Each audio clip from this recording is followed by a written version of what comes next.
ఎంత మధురమైనది యెహోవా నామము. కుడి వచ్చిన మీ అందరికీ ప్రభు రక్షకుడైన యేసుక్రీస్తు వారి నామములో ఈ ఉదయకాల సమయంలో వందనాలు తెలియజేస్తూ ఉన్నాం. మన యొక్క ఆత్మ పరిస్థితి ఎలా ఉంది, ఆత్మీయ జీవితం ఎలా ఉంది అనేటువంటిది మనం గమనించబోతూ ఉన్నాం. లోకంలో మనం గమనించినప్పుడు దేవుడు మనకి ఇచ్చినటువంటి శరీరము మరియు ఆత్మ వీటిని పరిశీలన చేసినప్పుడు శరీరం యొక్క పరిస్థితిని ఎప్పుడు కూడా మనము ఆలోచన చేస్తూ ఉంటాం. నా ఆరోగ్యం అనేటువంటిది ఎట్లా ఉంది, ముఖ్యంగా మనకు ఏ వాతావరణం అయితే ఉందో, ఏ కాలం అయితే వస్తుందో సీజన్స్ను బట్టి దానికి మనం ఏమవుతామంటే మనల్ని మనం సిద్ధపరచుకుంటూ ఉంటాం. ఉదాహరణకి ఎండాకాలం వస్తుంది అని ముందే మనం ఏం చేస్తూ ఉంటామంటే, ఉదాహరణకి ఏసీ మిషన్స్ ఉన్న వాళ్ళు ముందే వాటిని దుమ్ము దులుపుతూ ఉంటారు, సర్వీస్ చేయిస్తూ ఉంటారు. మొన్న ఏదో ఒక ఇంటికి వెళ్ళినప్పుడు బాగా వేడిగా ఉంది, ఏసీ వేయండి అని అంటే వాళ్ళు అంటున్నారు, ఇప్పుడు ఏసీ వేస్తే మనం ఈ రూమ్లో కూర్చోలేం, మొత్తం దుమ్ము పట్టుంది, మరలా మార్చి వచ్చినప్పుడు దులిపిస్తామని అంటూ ఉన్నారు. అంటే మనం ఏం చేస్తూ ఉంటామంటే ఏ సీజన్లో వాడేటువంటివి ఆ సీజన్లో మనము రెడీ చేసుకుంటాం. ఉదాహరణకు మనకి స్వెటర్స్ కానీ ఇటువంటివి ఉన్నాయనుకోండి, చలికాలం వాడేటువంటి వాటిని చలికాలం అయిపోగానే మరలా వాటిని నీట్గా ఉతికేసి దాన్ని ప్యాక్ చేసేసి లోపల పెడతారు. అంతేగాని ఉంది కదా అని ఎండాకాలం వేసుకున్నాం అనుకోండి, ఇంకా మనకేమవుతుందంటే శరీరంలో ఉష్ణం అనేటువంటిది పెరిగిపోతూ ఉంటుంది. అంటే మనము మన శరీరాన్ని కనుక గమనించినట్లయితే ప్రతి కాలము ఆ కాలానికి తగినటువంటి వాతావరణాన్ని మనము మన శరీరానికి ఏర్పాటు చేస్తూ ఉంటాం. వస్త్రాలను కూడా అనుకూలంగా మనం చూసుకుంటూ ఉంటాం. ఇంకా ఈ కాలంలో మర్చిపోతున్న మరొక విషయం ఏంటంటే, రాబోయేటువంటి సీజన్స్ అంటే ఇప్పుడు ఏ సీజన్ అయితే ఉందో ఆ వాతావరణానికి తగినటువంటి ఆహారాన్ని కూడా తీసుకోవాలి. అంతేగాని టీ అలవాటు ఉందని రోజు టీ తాగితే కాదు. పొద్దున్నే లేవగానే ఒకవైపు ఏమో ఎండాకాలం ఎండ మండిపోతుంది, వెళ్ళి వేడిగా టీ తాగుతూ ఉంటారు. వాస్తవంగా మనం ఏం చేస్తూ ఉంటామంటే చలి దేశాల్లో వాళ్ళు రోజు వేడి తాగుతారు. మనం ఏం చేయాలి? వేడి దేశాలు అయితే మనకు ఒకప్పుడు మజ్జిగ తాగేవాళ్ళు. ఎక్కడైనా ఇంటికి వెళ్తే కూడా గెస్ట్ వస్తే కూడా మజ్జిగ ఇచ్చేవాళ్ళు. ఇవాళ ఏమైపోయింది? ఎండన పడి గెస్ట్ వస్తే మళ్ళీ వేడిగా టీనో కాఫీనో, అంటే వాళ్ళు కూడా అదే అడుగుతున్నారులేండి, వేడిగా ఏమన్నా తాగుతారా అని వీళ్ళు అడగటం, మాకు కూడా వేడిగా టీనో కాఫీనో ఇవ్వమంటాం. అట్లా అయిపోయింది పరిస్థితి.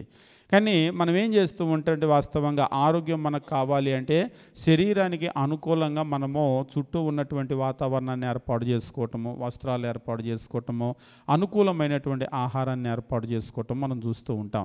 లేదంటే మన ఆరోగ్యాలు పాడైపోతూ ఉంటాయి. అలాగనే ఆత్మను కూడా మనము జాగ్రత్తగా మనం గనక పరిశీలన చేసుకోకపోతే మన ఆత్మ సంబంధమైన జీవితం కూడా పాడైపోతుంది. ఉదాహరణకు మనం అందరం ఉండేటువంటి పరిస్థితులు ఒకలా ఉండవు. మనము పాత నిబంధనలో గమనించినప్పుడు అబ్రహామును దేవుడు పిలిచినప్పుడు ఆయన వదిలిపెట్టి వచ్చినటువంటి మెసొపొతేమియా ప్రాంతం నుంచి కనాను దేశానికి వచ్చాడు. వాస్తవంగా ఆ బైబిల్ చదివేటప్పుడు మనకు ఆశ్చర్యం కలిగించేటువంటి విషయం ఏమిటంటే, కనాను లాంటి పనికి మాలిన దేశములో అబ్రహాము తన కుమారుడైనటువంటి ఇస్సాకును భక్తిపరుడుగా పెంచగలిగాడు. ఈరోజు మనం చుట్టూ ఉండేటువంటి వాళ్ళు ఈ వాతావరణంలో పిల్లల్ని పెంచడం కష్టమండి అని అంటూ ఉంటారు. నిజంగా మనల్ని కనుక తీసుకొని వెళ్ళి కనాను దేశంలో పెట్టి మన పిల్లల్ని పెంచమంటే ఎలా ఉంటుంది? కనాను దేశం కంటే దారుణమైన పరిస్థితులు కాదేమో అని అనిపిస్తూ ఉంటుంది. అప్పుడప్పుడు మీరు కనాను దేశంలో ఉన్నటువంటి పరిస్థితులు కనుక గమనించినట్లయితే అక్కడ అవాచ్యమైనటువంటి కార్యాలన్నీ కూడా జరుగుతూ ఉంటాయి. స్త్రీలతో స్త్రీలు, పురుషులతో పురుషులు, తర్వాత జంతు సంపర్కము, తర్వాత వాళ్ళ పిల్లల్ని వాళ్ళు బలి ఇవ్వటము. ఈరోజు నరబలులు అంత భయంకరమైన పరిస్థితులు లేవు. ఎక్కడో ఒకప్పుడు ఉండేవి కానీ ఇప్పుడు అలాంటి పరిస్థితులు లేవు. అటువంటి మనుషుల మధ్యలో కూడా పెంచగలిగాడు. కాబట్టి మనం గమనించవలసిన విషయం ఏమిటంటే, మనం ఏ స్థితుల్లో ఉన్నాం, ఏ పరిస్థితుల్లో ఉన్నాం, మన చుట్టూ ఉన్నటువంటి పరిస్థితులు ఏమిటి, మన కుటుంబాలు, మన పిల్లలు ఆత్మీయంగా బలంగా ఉండాలి అంటే మనం ఎట్లా వాళ్ళని పెంచగలం? భౌతికంగా ఎలాగైతే జాగ్రత్తలు తీసుకుంటూ ఉంటామో ఆత్మ సంబంధంగా కూడా జాగ్రత్తలు అనేటువంటివి చాలా చాలా అవసరం. అందులో మనం గమనించినటువంటిది ఏమిటి అంటే, మన ఆత్మ యొక్క స్థితిని తెలియజేసేటువంటి మొట్టమొదటి విషయమో మనం ఎట్లా వినగలుగుతున్నామో అనేటువంటి దాని మీద మన ఆత్మీయ జీవితం ఆధారపడి ఉంటుంది. నేను అస్సలు వినలేకపోతున్నాను అంటే మనం ఆత్మీయంగా చాలా దుస్థితిలో ఉన్నాం, చాలా చాలా బ్యాడ్ కండిషన్ అన్నమాట. ఎందుకంటే మన ఆత్మీయ జీవితము వినటంతోనే ప్రారంభమవుతుంది, వినటంతోనే ఆత్మీయ జీవితం కట్టబడుతుంది, వినటం ద్వారానే ఎదుగుతుంది, వినటం ద్వారానే మనం క్రీస్తు యొక్క సారూప్యాన్ని మనం పొందగలుగుతాం. నేను వినలేకపోతున్నాను, అసలు వినటం నా వల్ల కావటం లేదు, దేవుని వాక్యాన్ని వినలేకపోతున్నాను అంటే ఇక మనం ఎదిగేటువంటి అవకాశం అనేది మర్చిపోవటమే. అంతేకాదు ఇక మన పతనం అనేటువంటిది ప్రారంభమవుతుంది. రెండోది మనం గమనించవలసినటువంటి విషయం ఏమిటంటే, నా ఆత్మీయ జీవితం ఎట్లా ఉంది అనేటువంటిది గుర్తించడానికి నేను దేవుని వాక్యాన్ని ఎంతవరకు చదవగలుగుతున్నాను, దేవుని వాక్యాన్ని నేను ఎంతవరకు చదవగలుగుతున్నాను అనేటువంటిది మరొక ప్రాముఖ్యమైనటువంటి విషయము. వినటం మాత్రమే కాదు, మనం చదవగలగటం. అంటే చదవగలగటం అంటే కొంతమంది మాకు చదువు లేదుగా అని అంటూ ఉంటారు. ఒకవేళ చదువు కనుక లేకపోతే వేరే ఆప్షన్ లేదు. కానీ కొంతమంది దేవుని వాక్యం చదవాలన్నటువంటి ఆసక్తితోనే చదువు నేర్చుకొని దేవుని వాక్యాన్ని చదువుతూ ఉంటారు. కేవలం దేవుని వాక్యం కొరకే.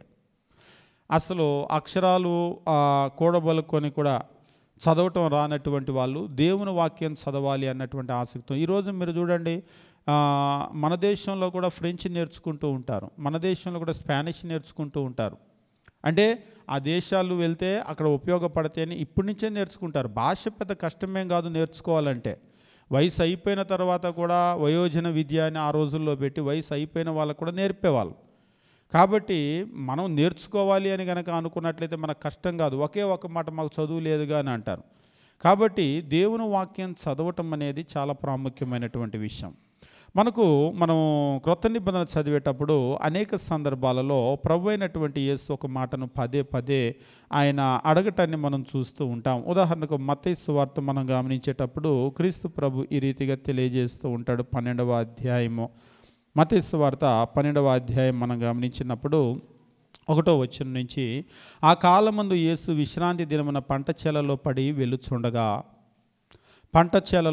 వెలుచుండగా ఆయన శిష్యులు ఆకలిగొని వ్రేనులు తుంచి తినసాగిరి. పరిసయ్యులది చూచి, ఇదిగో విశ్రాంతి దినమున చెయ్యకూడనిది నీ శిష్యులు చేయుచున్నారని ఆయనతో చెప్పగా, విశ్రాంతి దినములో ఆయన శిష్యులు పంట చేలలో పడి వెళ్తూ ఉన్నారు నడుచుకుంటూ. విశ్రాంతి దినాన పని చేయకూడదు. వాస్తవంగా విశ్రాంతి దినాన పని చేయకూడదు. ఆయన శిష్యులు నడుచుకొని వెళ్ళేటప్పుడు చాలా ఆకలైంది వారికి. ఆకలైనప్పుడు వాళ్ళు ఏం చేశారంటే ఇక్కడ చెప్తున్నాడు, ఆకలి గొని వెన్నులు త్రుంచి తినసాగిరి. తినేటప్పుడు అది పరిసయ్యులది చూచి, ఇదిగో విశ్రాంతి దినమున చేయకూడనిది నీ శిష్యులు చేయుచున్నారని ఆయనతో చెప్పగా, వెన్నులు తుంచకూడదు కదా, ఇది పని కదా, ఇలాంటి పని చేయకూడదు కదా అని. సరే, అసలు ఆ సందర్భం ఏమిటి, ఇంతకీ ఆహారాన్ని గురించో విశ్రాంతి దినాన్ని గురించో చర్చ ఏంటి, దాని దగ్గరికి మనం వెళ్ళబోవటం లేదు. క్రీస్తు ప్రభు దగ్గరకు పరిసయ్యులు వచ్చారు. వాస్తవంగా మీరు కనుక గమనించినట్లయితే పరిసయ్యులు, సద్దుకయ్యులు, శాస్త్రులు, తర్వాత ప్రధాన యాజకుడు, మీకు క్రొత్త నిబంధన చదివేటప్పుడు మత్తయి, మార్కు, లూకా, యోహానులు వీళ్ళు కనబడుతూ ఉంటారు. ఒక రకంగా చెప్పాలి అంటే వీళ్ళందరూ కూడా ఆ రోజుల్లో ఉన్నటువంటి రిలీజియస్ లీడర్స్, మత నాయకులు వీళ్ళందరూ కూడా. వాస్తవంగా లీడర్ ఎప్పుడూ కూడా జ్ఞానాన్ని కలిగి ఉండాలి. ఎప్పుడైనా సరే మనం లీడర్గా ఉండాలంటే కొంతమంది లీడర్షిప్ కోరుకుంటారు. లీడర్ ఎప్పుడు కూడా బుర్రలేనోడుగా ఉండకూడదు. మీరు ఎక్కడైనా చూడండి, బుర్రలేని వాళ్ళని ఎప్పుడు లీడర్గా పెట్టుకోరు. కానీ కొంతమందికి లీడర్ అవ్వాలని ఉంటుంది, కానీ బుర్ర ఉండదు. మరి అప్పుడు ఏం చేయాలి? ఈరోజు కూడా మనకున్నటువంటి పరిస్థితి ఎలా ఉందంటే, చాలామంది చదువు లేని వాళ్ళు, మరి ప్రజాస్వామ్యం కదా, వాళ్ళే ఎమ్మెల్యేలు, మినిస్టర్లు అవుతారు, నిశానీళ్ళు. అసలు వాళ్ళకు ఒక్కోసారి ఈ ఐఏఎస్లు అంటూ ఉంటారు, ఇంత చదువుకొని చదువు లేని వాళ్ళ దగ్గర వాళ్ళ నిర్ణయాలు మరి మేము పని చేయాల్సి వస్తుందని. నిజంగా ఒక్కొక్క ఐఏఎస్ అంటే ఎంతెంత జ్ఞానం ఉంటుంది వాళ్ళకి. వాళ్ళు దాని కొరకు స్టడీ చేసేటప్పుడు కూడా రోజుకి 14 గంటలు 15 గంటలు చదువుతూ ఉంటారు. అంతంత చదివి ఏదో దేశానికి చేద్దామని వస్తే వీళ్ళ పైన ఉన్నటువంటి సిస్టమ్ ఉంటుంది కదా, ఆ లెజిస్లేటివ్ సిస్టము, వాళ్ళు తీసుకున్నటువంటి నిర్ణయాలు అంటే ఒక్కొక్క రకంగా దేశం యొక్క వెనుకబాటుతనానికి కూడా కారణం ఏమిటి అంటే ఈ విద్యా విహీనత.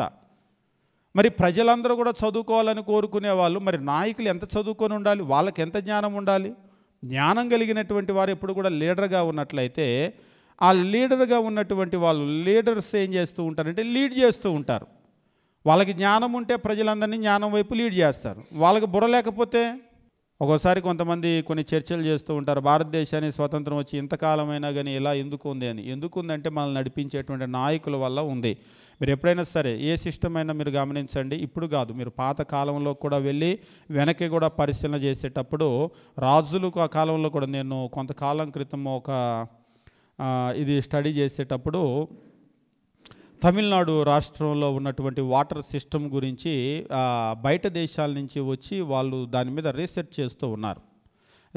రీసెర్చ్ చేసేటప్పుడు మీరు మొన్న మధ్య PS1 PS2 అని చెప్పేసి 2 మూవీస్ వచ్చినాయి, చూసి ఉంటారేమో.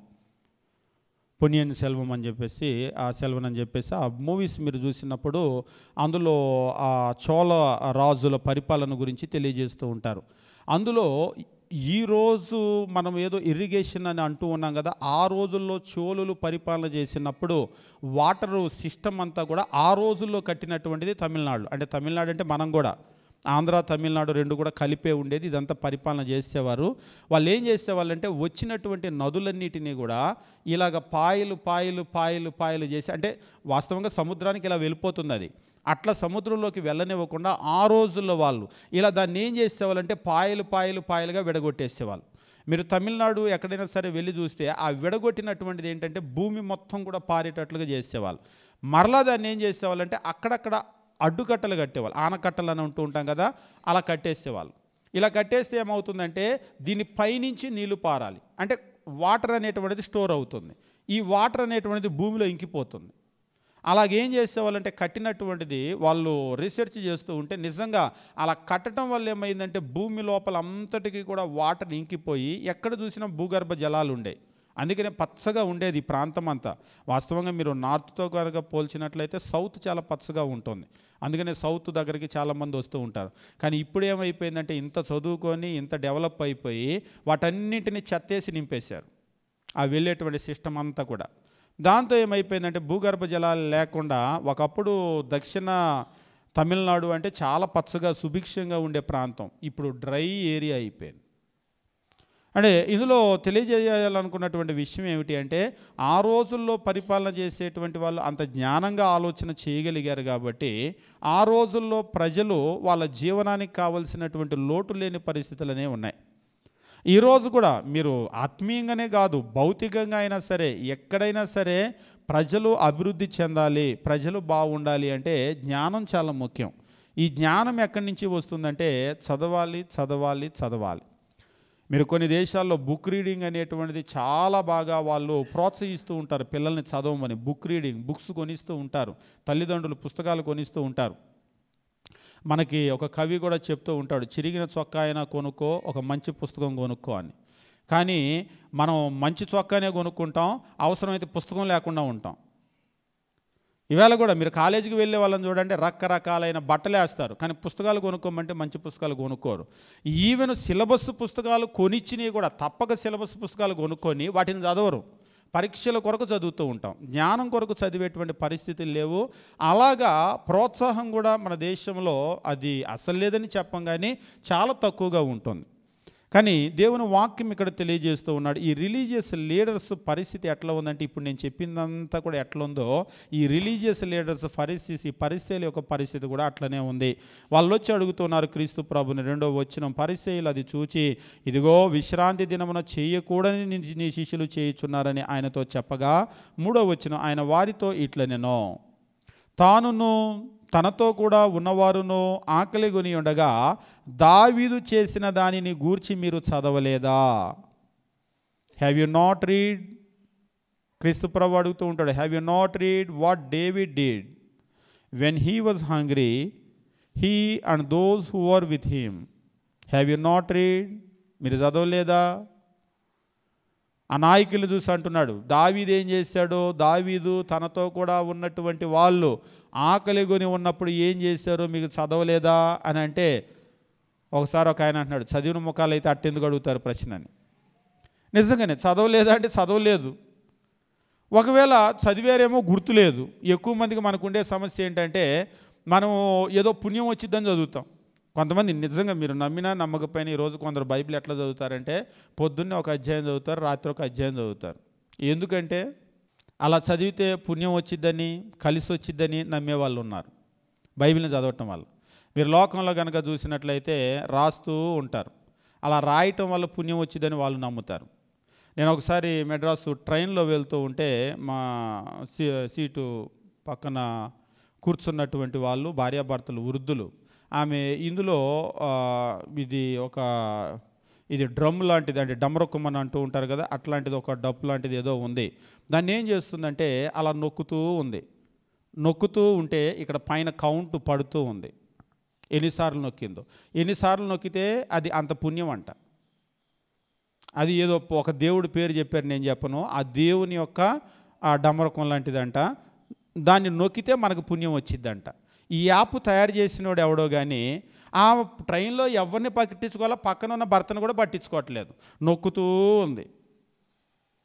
దాదాపు నేను చూస్తూ ఉన్నా, బాపట్ల చీరాలు దాటేదాకా చూస్తూ ఉన్నాను. నొక్కే పనిలోనే ఉంది కానీ అసలు ఏమి పక్కన ఉన్న వాళ్ళని ట్రైన్లో ఏం పట్టించుకోవట్లా. నిజంగా ఆ యాప్ తయారు చేసినోడు ఎవడో ఆడికి పుణ్యం వచ్చింది కానీ, ఆడికి లాభం వచ్చింది కానీ, ఏం వస్తుందో రాదో మనం చెప్పినా కానీ వాళ్ళు నమ్మరు. నిజంగా ఇటువంటి మూఢ ఆలోచనలు, మూఢ అభిప్రాయాల్లో మనం కూడా వెళ్ళిపోతూ ఉన్నాం. అంటే వాళ్ళని అనటం కాదు, ఏదో పొద్దున్నే లేచి క్యాలెండర్లో చదువుకుంటే పుణ్యం వచ్చింది, బయటికి వెళ్ళేటప్పుడు క్యాలెండర్లో చదువుకుంటే కలిసి వస్తుంది, పొద్దున్నే ఒక అధ్యాయం రాత్రి ఒక అధ్యాయం చదివితే మనకేదో పుణ్యం వస్తుంది అన్నట్లు మనం కూడా చేస్తున్నాం కదా. దానికి దీనికి ఏమీ తేడా లేదు. చదవటం అనేటువంటిది మనం ఎందుకు చదవాలంటే చదివినటువంటి విషయాలు గ్రహించటానికి చదవాలి. ఆ చదివినటువంటి విషయాలు గ్రహించి మన జీవితంలో వాటిని ఆచరించడానికి మనం చదవాలి. అంతేగాని నేనేం చదివానో నాకేం గుర్తులేదు, నేనేం చదివానో నేను దాన్ని ఏం అర్థం చేసుకోలేదు అంటే దానివల్ల ఏం ఉపయోగం ఉండదు. క్రీస్తు ప్రభు దగ్గరికి వచ్చి వాళ్ళు అడిగినటువంటి ప్రశ్న, ఎందుకు విశ్రాంతి దినాన నీ శిష్యులు ఇలాంటి పని చేస్తున్నారు అని చెప్పేసి అన్నప్పుడు ఆయన అన్నటువంటి మాట ఏమిటి అంటే, దావీదు ఆయనతో కూడా ఉన్నటువంటి వారు, తనతో కూడా ఉన్నవారు ఆకలి కొని ఉండగా దావీదు చేసిన దాని గురించి మీరు చదవలేదా? 4వ వచనంలో, అతడు దేవుని మందిరంలో ప్రవేశించి యాజకులే తప్ప తానైనను తనతో కూడా ఉన్నవారైనను తినకూడని సముఖపు రొట్టెలు తినెను. తానైనా తనతో కూడా ఉన్నటువంటి వారైనా తినకూడనటువంటి సముఖపు రొట్టెలు ఆయన తిన్నాడు అని చెప్పేసి అంటున్నాడు. వాస్తవంగా మీరు కనుక గమనించినట్లయితే ఈ విషయం ఎక్కడ జరుగుతుంది అనేటువంటి విషయాన్ని కనుక గమనించినట్లయితే, దావీదు పారిపోతున్నటువంటి ఒక సందర్భం, సౌలు రాజు ఆయన వెంటాడి చంపాలని ప్రయత్నం చేసినప్పుడు పారిపోతున్నటువంటి ఒక సందర్భంలో ఆయన ఆకలి కొని ఉండి ఒక యాజకుని దగ్గరికి వెళ్ళి, యాజకులు తప్ప సముఖపు రొట్టెలు ఎవరు కూడా తినకూడదు, యాజకునికి మాత్రమే దేవుడు ఇచ్చాడు, ఇంకెవరు కూడా తినకూడదు. ఆకలి కొని ఉన్నప్పుడు ఆ రొట్టెలను తీసుకొని వచ్చి, ఏమన్నా ఉందా తినటానికంటే, అయ్యా సముఖపు రొట్టెల దగ్గర తప్ప నా దగ్గర ఏమీ లేవు అని చెప్పేసి అన్నాడు. నువ్వు నీతో కూడా ఉన్నవాళ్ళు పరిశుద్ధులైతే మరి తినొచ్చు అని చెప్పేసి అన్నప్పుడు, యాజకులు తప్ప ఎవరూ తినకూడనటువంటి రొట్టెలు అక్కడ దావీదు తనతో ఉన్న వాళ్ళు తిన్నారు. మరి దాన్ని మీరు చదవలేదా? ఒకవేళ యాజకులే తినాలి ఎవరో తినకూడదంటే మరి దావీదుతో కూడా ఉన్న వాళ్ళు చేసినటువంటిది ఏమవుతుంది? కానీ ఆకలిని బట్టి వాళ్ళు అట్లా చేశారు కాబట్టి దేవుడు దాన్ని కనికరించాడు అన్నటువంటి విషయాన్ని ఇప్పుడు క్రీస్తు ప్రభు చెప్తూ ఉన్నాడు, మీరు చదవలేదా అని. 5వ వచనం, మరియు యాజకులు విశ్రాంతి దినమున దేవాలయంలో విశ్రాంతి దినమును ఉల్లంఘించి నిర్దోషులై ఉన్నారు. వాస్తవంగా మీరు గమనించండి, విశ్రాంతి దినం అంటే విశ్రాంతి దినం, ఎవరు పని చేయకూడదు కదా. ఇప్పుడు యాజకులు విశ్రాంతి దినం అని చెప్పేసి తాళాలేసి ఇంట్లో కూర్చోరు, ఇవాళ విశ్రాంతి దినం మేము పని చేయకూడదు, మేము మందిరానికి వెళ్ళమని. యాజకులు విశ్రాంతి దినం కూడా లేచి మందిరంలోకి వచ్చి మందిరంలో పరిచర్య చేస్తారు. అంటే అక్కడ దీపం వెలిగించడం అయితేనేమి, అక్కడ అర్పణలు అయితేనేమి, బలులు అయితేనేమి, ఇవన్నీ ఉంటాయి కదా. మరి విశ్రాంతి దినం ఏ పని చేయకూడదంటే యాజకులు ఎందుకు చేస్తున్నారు? యాజకులు వాళ్ళు పని చేసినా కానీ మరి వాళ్ళు ఉల్లంఘించినట్లు కాదు కదా. అంటే దాని అర్థం ఏంటి? 5వ వచనం, మరియు యాజకులు విశ్రాంతి దినమున దేవాలయంలో విశ్రాంతి దినమును ఉల్లంఘించి నిర్దోషులై ఉన్నారని మీరు ధర్మశాస్త్రమందు చదవలేదా? మరలా మీరు చదవలేదా అంటే సమస్య ఏమిటి అంటే అక్కడ ఉన్నటువంటి విషయం వాళ్ళకి అర్థం కాలేదు. ఈరోజు కూడా క్రైస్తవ్యంలో ఉన్నటువంటి ప్రధానమైనటువంటి సమస్య ఏమిటి అంటే చదవటం లేదు. బైబిల్ అనేటువంటిది ఏమైపోయిందంటే, బైబిల్ అనేటువంటిది మనకి ఏదో ఒక అలంకరణగా మనకు మెడలో ముక్కులకి చెవులకి ఎలాగైతే వేసుకుంటూ ఉంటామో, ప్రార్థనకు వచ్చేటప్పుడు బైబిల్ తేవటం ఒక అలంకరణ కొందరికి. అంటే కొందరు నొచ్చుకుంటారేమో కానీ మన ముక్కుకి చెవులకి మెడలకి పెట్టుకునేదంతా కూడా అలంకరణకి ఎలాగైతే పెట్టుకుంటామో అలాగనే బైబిల్ అనేటువంటిది క్రైస్తవులకి ఇది ఒక అలంకరణ వస్తువుగా మారిపోయింది. చక్కగా నీట్గా ఒక జిప్పు కవర్ వేసుకొని పెట్టుకుంటారు. అస్సలు దాన్ని నలగనివ్వరు, వాళ్ళు చదవరు, ఎవరికి కూడా ఇవ్వరు. అంటే బైబిల్ ఒకరిదొకరికి ఇవ్వమని నేనేం అనటం లేదు, బైబిల్ ఇవ్వరు, ఎందుకంటే ఇస్తే పాడు చేస్తారేమో అని. ఆ జాగ్రత్త మంచిదే, అంతవరకు అప్రిషియేట్ చేయాలి. కానీ వాళ్ళు కూడా చదవరు. కానీ బైబిల్ అనేటువంటిది ఒక అలంకరణ వస్తువు ఎంత మాత్రం కూడా కాదు. ఇది తీసుకొని చదవటానికే ఉన్నది ఈ పుస్తకం, చదవాలి, నేర్చుకోవాలి. ఒక్కసారి బైబిల్ని కనుక తీసి ఈ పేజీలు చూశారనుకోండి, వాళ్ళు ఎంత బైబిల్ చదువుతారో అర్థమవుతుంది. మీరు ఎప్పుడైనా బైబిల్ తీసి ఈ పేజీలు చూడండి, ఎవరిదైనా బైబిల్ ఉంటే మేము ఇక్కడ చూస్తాం ఎంత చదువుతారు అనేటువంటిది. ఇక్కడ కనుక చూస్తే అది చదివే బైబిలా చదవని బైబిలా అర్థమైపోతుంది. ఒకసారి ఇలాగనే బైబిల్ నీట్గా కొత్త బైబిల్ లాగా ఉంటే ఎంతకాలం అయిందంటే అబ్బో ఇప్పుడెక్కడ 8 సంవత్సరాల పైన అయింది అన్నారు. అస్సలు బైబిల్ కొన్ని పేజీలు అతుక్కొని ఉన్నాయి లోపల. అంటే దాని అర్థం ఏంటి?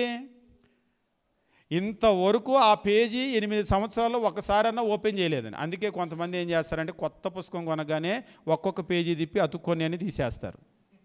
ఇలాగ ఎవరన్నా కనిపెట్టకుండా ఉంటారు అని చెప్పేసి. కానీ మనము బైబిల్ అనేటువంటిది మనం చదవాలని దేవుడు ఇచ్చినటువంటి పుస్తకం. ఇందులో ఉన్న ప్రతి మాట కూడా మన కొరకే ఇచ్చాడు. మనం చదివితే దీవించబడతాం, చదవకపోతే ఈరోజు పెద్దవాళ్ళకి బైబిల్ చదివే అలవాటు లేదు, ఇళ్లలో పిల్లలకి బైబిల్ చదివే అలవాటు లేదు. ఇంకా చెప్పాలంటే 10 ఏళ్ళు 25 ఏళ్ళ నుంచి ప్రార్థనలకు వచ్చే క్రైస్తవులు వాళ్ళ జీవితంలో ఒక్కసారి బైబిల్ చదవలేదు అంటే ఈ పరిసయ్యులు ఏ స్థితిలో ఉన్నారో మనం అదే స్థితిలో ఉన్నాం. కానీ మనం ఏం ఫీల్ అవుతామంటే అబ్బో వాళ్ళు పనికిమాలినోళ్ళు, ఎట్లాంటి ప్రశ్న అడిగారు క్రీస్తు ప్రభుని అని అనుకుంటాం. వాస్తవంగా క్రీస్తు ప్రభు మీరు చదవలేదా అని వాళ్ళని ఎలాగైతే అడిగాడో ఆయన బ్రతికుంటే మనల్ని కూడా అడిగేవాడు. కాబట్టి క్రీస్తు ప్రభు ఆయన జీవించినటువంటి దినాల్లో మనం గమనించినప్పుడు అనేక మార్లు, ఒక సందర్భంలో కాదు, మనం గమనించినట్లయితే మత్తయి సువార్త 19వ అధ్యాయం మనం గమనించినప్పుడు దేవుని వాక్యం ఈ రీతిగా తెలియజేస్తూ ఉంటాడు. 19వ అధ్యాయం 1వ వచనము, యేసు ఈ మాటలు చెప్పి చాలించిన తరువాత గలిలయ నుండి యోర్దాను అద్దరనున్న యూదయ ప్రాంతములకు వచ్చెను. బహు జనసమూహములు ఆయన వెంబడింపగా ఆయన వారిని అక్కడ స్వస్థపరిచెను. యోర్దాను అద్దరన ఉన్నటువంటి యూదయ ప్రాంతాలకు వచ్చాడు. వచ్చి అక్కడ అనేక మందిని స్వస్థపరిచాడు. 3వ వచనం గమనించండి. పరిసయ్యులు ఆయన శోధింపవలనని ఆయన యొద్దకు వచ్చి ఏ హేతువు చేతనైనను పురుషుడు తన భార్యను విడనాడుట న్యాయమా అని అడగగా, మళ్ళీ పరిసయ్యులు ఆయన దగ్గరకు వచ్చి ఒక ప్రశ్న అడిగారు.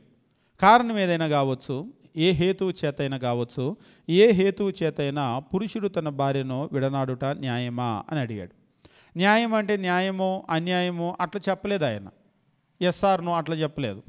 4వ వచనము, ఆయన సృజించిన వాడు ఆది నుంచి వారిని పురుషునిగాను స్త్రీనిగాను సృజించననియో, ఇందు నిమిత్తము పురుషుడు తల్లిదండ్రులను విడిచి తన భార్యను హత్తుకొనును, వారిద్దరూ ఏక శరీరముగా ఉందురనియో చెప్పిననియో మీరు చదవలేదా? మరలేమడిగాడు? మీరు చదవలేదా? ఎక్కడ చెప్పాడండి ఇవన్నీ అని అడిగారా? మీరు చదవలేదా? ఇది ఎప్పుడు ఎక్కడ చెప్పాడు? ఆది కాండంలోనే ఆదాము దగ్గరకు హవ్వను తీసుకొని వచ్చినప్పుడు చెప్పాడు. మొట్టమొదటి పుస్తకంలో చెప్పాడు. ఇంకా చెప్పాలంటే 2వ పేజీలోనే ఉంటుంది మనకి. కావున పురుషుడు తన తండ్రిని తల్లిని విడిచి తన భార్యను హత్తుకొనును, వారి యొక్క శరీరం అయ్యిందరు. అంటే దీని అర్థం ఏంటి? కనీసం వాళ్ళు 2వ పేజీ కూడా చదవలేదు. 2వ పేజీలో ఉన్న విషయాలు కూడా వాళ్ళకి తెలియదు, వాళ్ళకి గుర్తులేదు. ఒకవేళ చదివినా కానీ వాళ్ళకి గుర్తులేదు. ఒకవేళ గుర్తున్నా కానీ ఆల్రెడీ ముందే చెప్పాడు, శోధింపవలనని ఆయన అడిగారు. కాబట్టి క్రీస్తు ప్రభు ఏమంటున్నాడంటే పదే చదవలేదా అని అడగటాన్ని బట్టి మనకేమర్థమవుతుంది? 21వ అధ్యాయము మత్తయి సువార్త మనం గమనించేటప్పుడు మీరు కనుక గమనించినట్లయితే మార్కు, లూకా, యోహాను సువార్తల్లో చదవలేదా అని ఆయన అడగడు. మీరు బాగా గమనించండి. సువార్తలు మీరు చదివేటప్పుడు మత్తయి, మార్కు, లూకా, యోహాన్ 4 సువార్తలు ఉన్నాయి. ఈ మాథ్యూ, మార్కు, లూక్, జాన్ ఈ 4 సువార్తల్లో మార్కు సువార్తలో ఎప్పుడూ చదవలేదా అన్న ఈ మాట రాదు. లూకాలో కూడా రాదు, యోహాన్లో కూడా రాదు. కానీ మత్తయిలో ఎక్కువగా చదవలేదా అన్న మాట వస్తుంది. ఒకసారి ఒకరు అడిగారు కారణం ఏమిటి అని. కారణం ఏమిటి అంటే మత్తయి సువార్త యూదులకు రాయబడింది, మార్కు ఆ రోజుల్లో ఉన్న మిలిటరీ పీపుల్ రోమీలకు రాయబడింది, లూకాసు వార్త జ్ఞానం కలిగినటువంటి వారని మనం చెప్తాం కదా, గ్రీక్స్కి వ్రాయబడింది. యోహాను సువార్త అందరికీ వ్రాయబడింది. అందుకనే మీకు అన్ని సువార్తల్లో క్రీస్తుని ఒకలా ప్రజెంట్ చేయడు. అన్ని సువార్తల్లో చెప్పింది క్రీస్తు జీవితమే, కానీ మత్తయి సువార్తలో ఆయన యూదుల రాజు, అందుకనే సిలువ వేసినప్పుడు కూడా యూదుల రాజు అని పెట్టినటువంటి బోర్డును గురించి స్పెసిఫిక్గా చెప్తాడు మాథ్యూలో. అంటే యూదులందరూ కూడా వాళ్ళకి రాజుగా రాబోయేటువంటి మెస్సియా కొరకు ఎదురు చూస్తున్నారు. అందుకనే ఇందులో అలా చెప్పాడు. మార్కు సువార్త అనేటువంటిది క్రీస్తులో ఉన్న అధికారాన్ని గురించి చెప్పాడు. మిలిటరీ పీపుల్కి అధికారం తప్ప ఏమీ అర్థం కాదు. అందుకని వెంటనే వెంటనే వెంటనే అనే పదము అనేక మార్లు మీకు మార్కు సువార్తలో ఉంటుంది.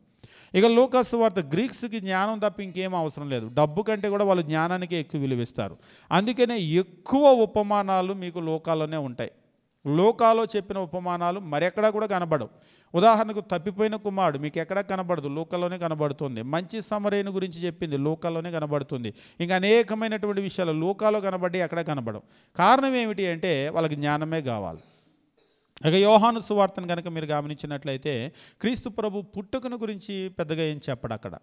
క్రీస్తు ప్రభు యొక్క పుట్టుక, అందులో నెరవేరినటువంటి ప్రవచనాలు మీకు మత్తయిలో ఎక్కువ పాత నిబంధన ప్రవచనాలు చెప్పడం జరుగుతుంది.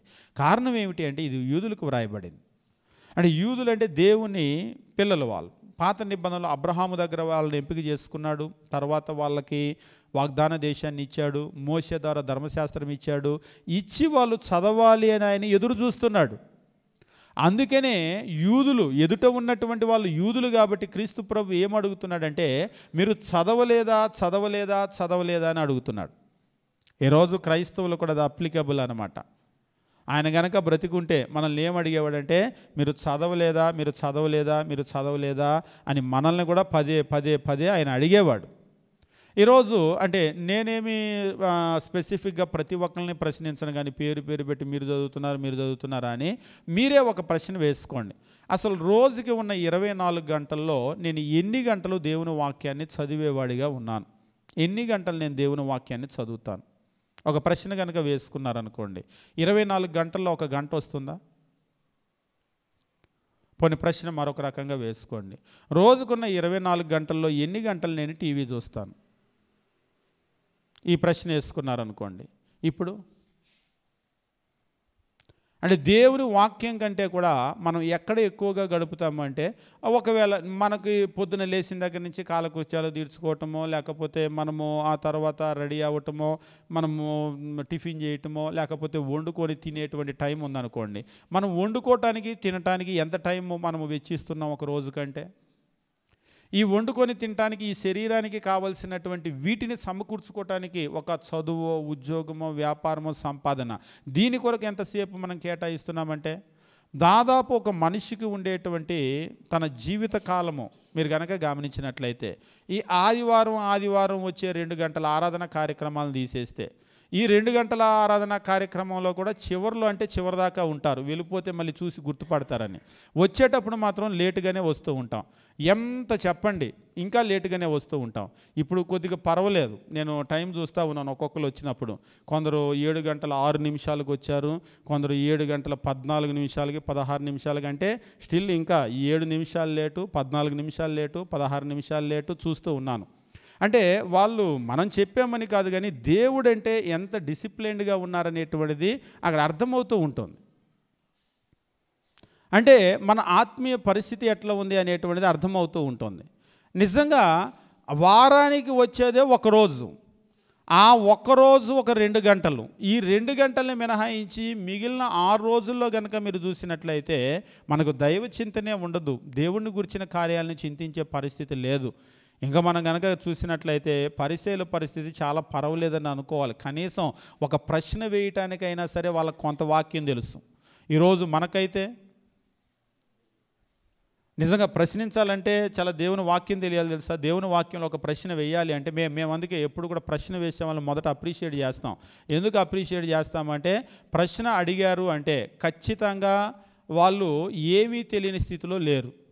అంతవరకు దేవునికి స్తోత్రం. ఏమీ తెలియని వాళ్ళు ఏమీ అడగలేరు, అంతా తెలిస్తే కూడా ఏమీ అడగరు. అట్లనే అక్కడ కూడా లేరు. వాళ్ళు ఎక్కడ ఉన్నారంటే ఏమీ తెలియని స్థితిలో నుంచి దాటుకొని వచ్చారు వాళ్ళు ముందుకి. అర్థం చేసుకునేటువంటి పరిస్థితిలో కొట్టుమిట్టాడుతున్నారు. ఇది నాకెందుకులే అనుకుంటే ప్రశ్న అడగరు. ఎప్పుడైనా ఒక ప్రశ్న అడిగారు అంటే దాని గురించి వాళ్ళు ఆలోచన చేస్తున్నారు అని అర్థం. అందుకనే మాకెప్పుడు కూడా క్వశ్చన్ అవర్ పెడుతూ ఉంటారు. ఎందుకంటే ప్రశ్నలు అడిగేటువంటి వాళ్ళని ఖచ్చితంగా మనం ప్రోత్సహించాలి. కొందరైతే అసలు బైబిల్ని చదవరు, వాళ్ళకి ఏ ప్రశ్న రాదు, వాళ్ళు ఏ ప్రశ్న అడగరు. కానీ మనం బైబిల్ని కనుక నిజంగా సీరియస్గా అర్థం చేసుకోవాలని చదివితే ఆదికాండం 1వ అధ్యాయం 1వ వచనం నుంచే ప్రశ్నలు స్టార్ట్ అవుతాయి. చాలా ప్రశ్నలు. నిజంగా మేము ఒక్కోసారి చూస్తూ ఉంటాం. ఆదికాండము 1వ అధ్యాయం స్టార్ట్ చేసి కొత్తలో మేము ఎన్ని ప్రశ్నలు రాసామని ఆ మొదటి పేజీలోనే చాలా ప్రశ్నలు వస్తాయి. చాలా ప్రశ్నలు. అలా వచ్చిన ప్రతి ప్రశ్నకు కూడా మనం సమాధానం నేర్చుకుంటూ కనుక ముందుకు వెళ్ళామనుకోండి, గ్రంథాన్ని మనం నేర్చుకోగలుగుతాం, దేవుని వాక్యాన్ని. ప్రశ్నగానే ఉందనుకోండి, ఆదికాండము 1వ అధ్యాయంలో మొదటి పేజీలోనే అర్థం కాని విషయాలు చాలా ఉంటాయి. కానీ దేవుని వాక్యం ఏమని తెలియజేస్తున్నాడంటే, మీరు చదవలేదా.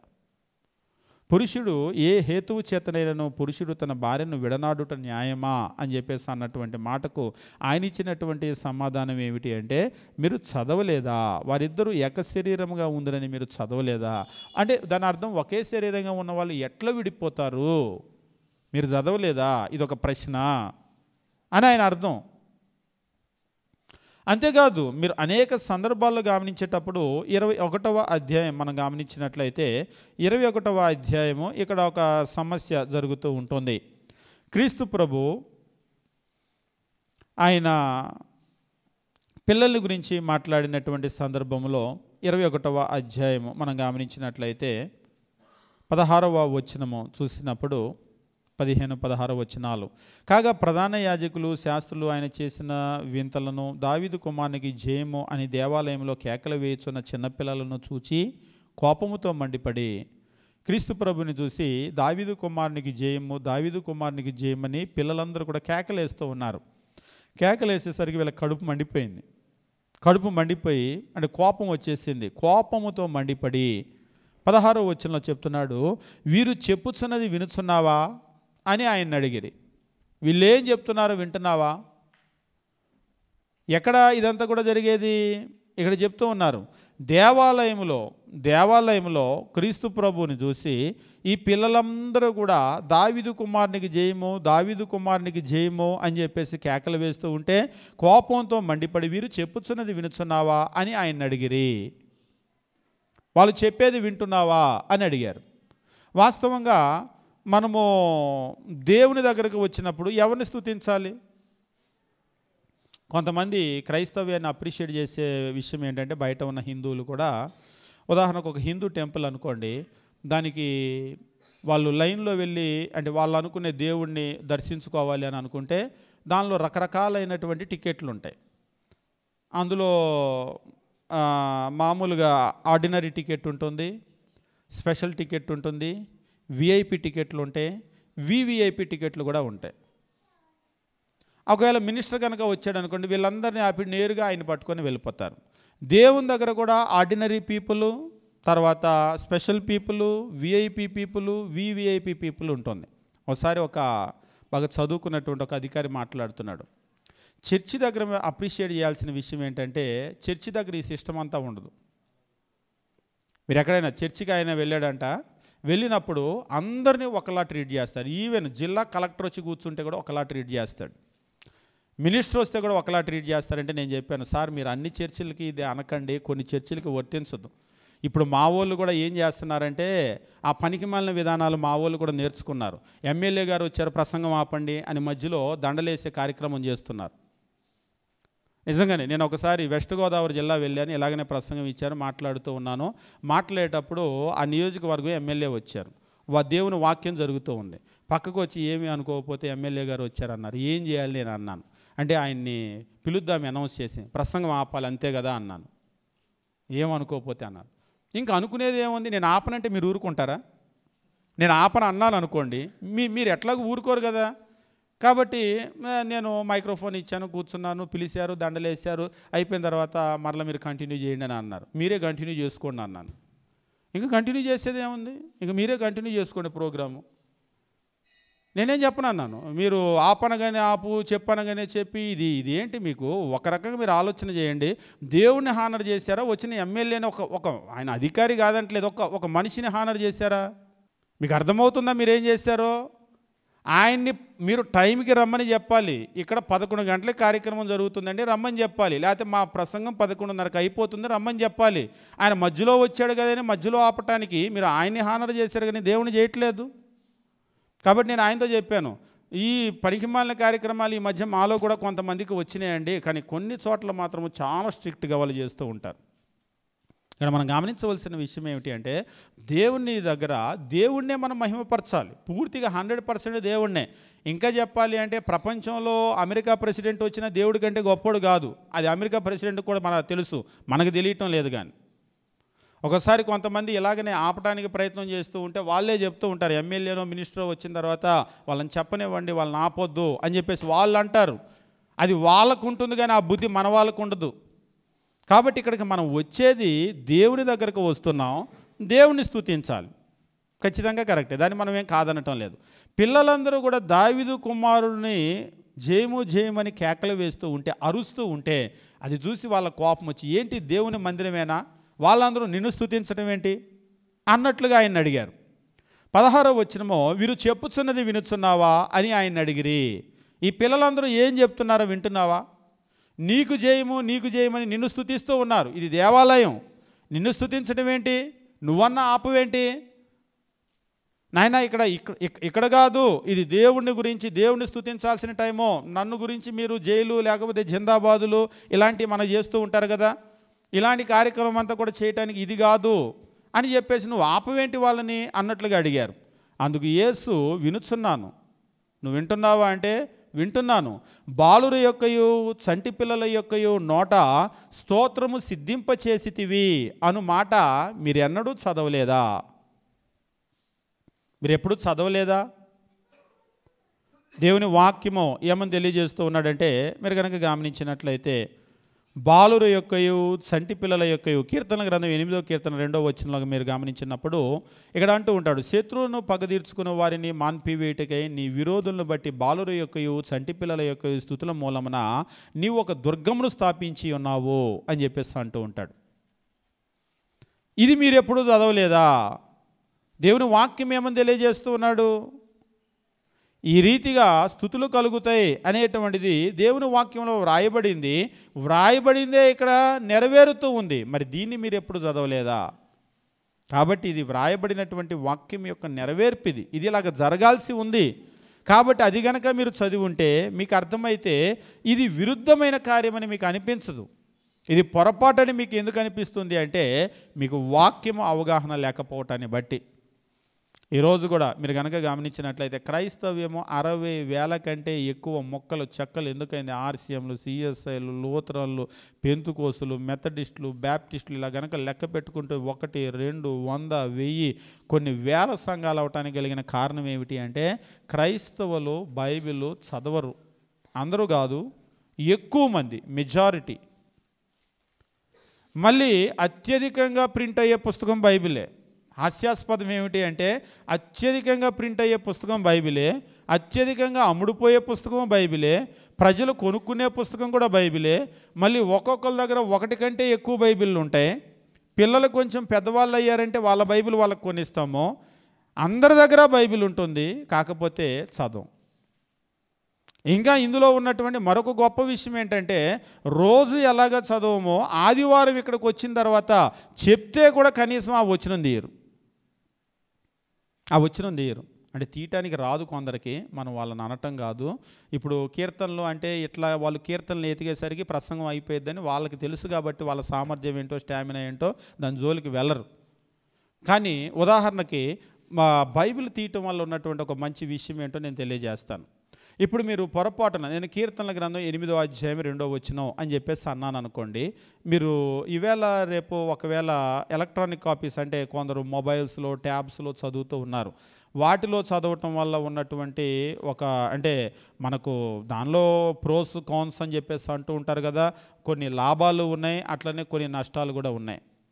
మేము మా కాలంలో ఈ బైబిల్లో చదువుకున్నటువంటి వాళ్ళం, బైబిల్ స్కూళ్ళల్లో మాకు ప్రతి వచనము కూడా దాదాపుగా ఇప్పుడు కీర్తనలు అని అన్నారనుకోండి, 8వ కీర్తన అంటే మేము కీర్తన తీయకుండానే దాదాపుగా 8వ కీర్తన అంటే ఇటువైపు పేజీలో ఉంటుంది, లెఫ్ట్ సైడ్ రైట్ సైడ్లో కూడా కీర్తన ఇటువైపు స్టార్ట్ అవుతుంది, పైన స్టార్ట్ అవుతుంది అనే గుర్తు ఉంటుంది. 2వ కీర్తన అనగానే ఇటువైపు ఉంటుంది, అంటే కుడి చేతి వైపు పేజీలోనే 1వ కీర్తన పైన సెకండ్ హాఫ్లో స్టార్ట్ అవుతుంది. ప్రతి కీర్తన నెంబరు ఎక్కడ ఉంటుందో, ఎక్కడ స్టార్ట్ అవుతుందో గుర్తుంటుంది.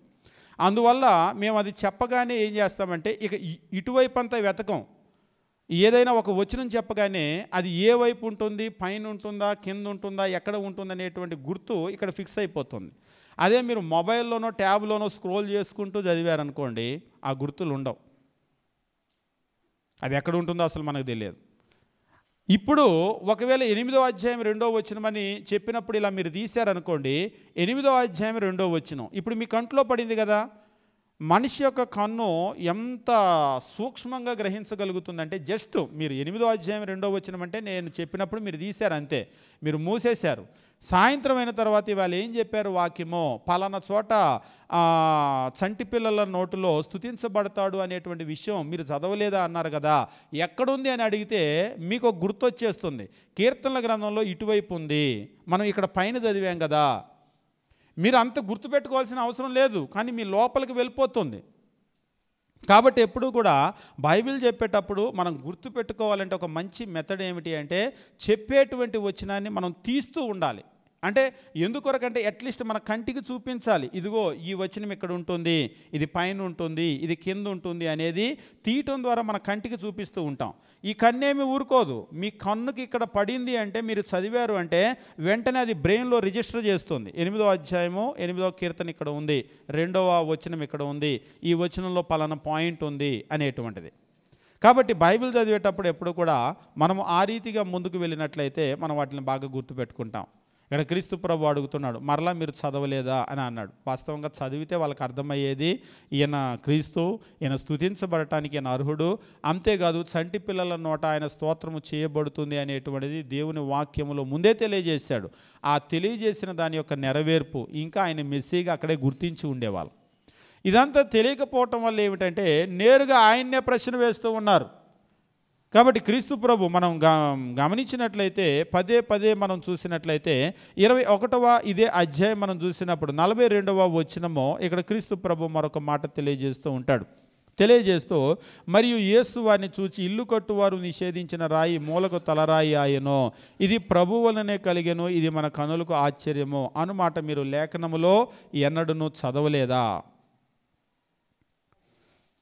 మరలా చెప్తున్నాడు, ఈ మాట మీరు ఎప్పుడైనా చదివారా, మీరు ఎన్నడూ చదవలేదా. నిజంగా ఈ మాట కొంచెము మనుషులను నొప్పించే, మీరు ఎన్నడూ చదవలేదా అనేదానికి ఎన్నడూ చదవలేదా అనేదానికి తేడా ఉందా? ఎంత తేడా ఉంది? ఎన్నడూ చదవలేదా, ఎన్నడైనా చూసారా దీన్ని అనగానే మనకు కోపం వస్తుంది. ఇలాంటి తిండి ఎప్పుడైనా చూసారా, ఎప్పుడైనా తిన్నారా, ఇలాంటి బట్ట ఎప్పుడైనా కట్టారా, అసలు ఇలాంటిది ఎప్పుడైనా చూశారా అనగానే మనకు కొంత రోషం వస్తుంది, పౌరుషం వస్తుంది.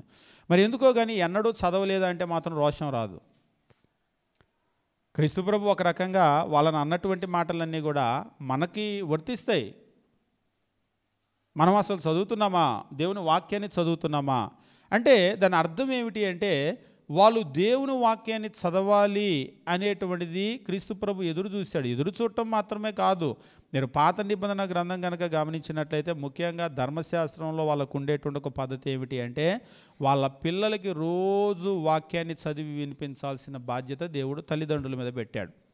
వాళ్ళని కాన్వెంట్లో చేర్పించటం, కాన్వెంట్ ఫీజులు కట్టడమో, వాళ్ళకి బట్టలు కొనటమో, వాళ్ళకి కావలసిన వస్తువులు కొనటమో, వాళ్ళకి బంగారం కొనటమో, వాళ్ళకి ఏదో స్థలాలు కొనటమో, ఇల్లు కట్టించడం మాత్రమే కాదు.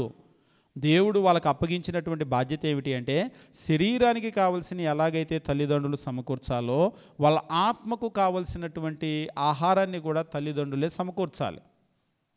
అందుకనే మీరు ద్వితీయోపదేశకాండం కనుక చూసినట్లయితే వాళ్ళు పండుకొనున్నప్పుడు, లేచున్నప్పుడు, కూర్చున్నప్పుడు, వారు త్రోవను నడుచున్నప్పుడు వాటిని గురించి మీరు వారికి నేర్పించండి అని తల్లిదండ్రులకు ఆ బాధ్యత ఇచ్చాడు. ఈరోజు తల్లిదండ్రులు వాళ్ళు చదివేది లేదు, పిల్లలకి నేర్పేది లేదు.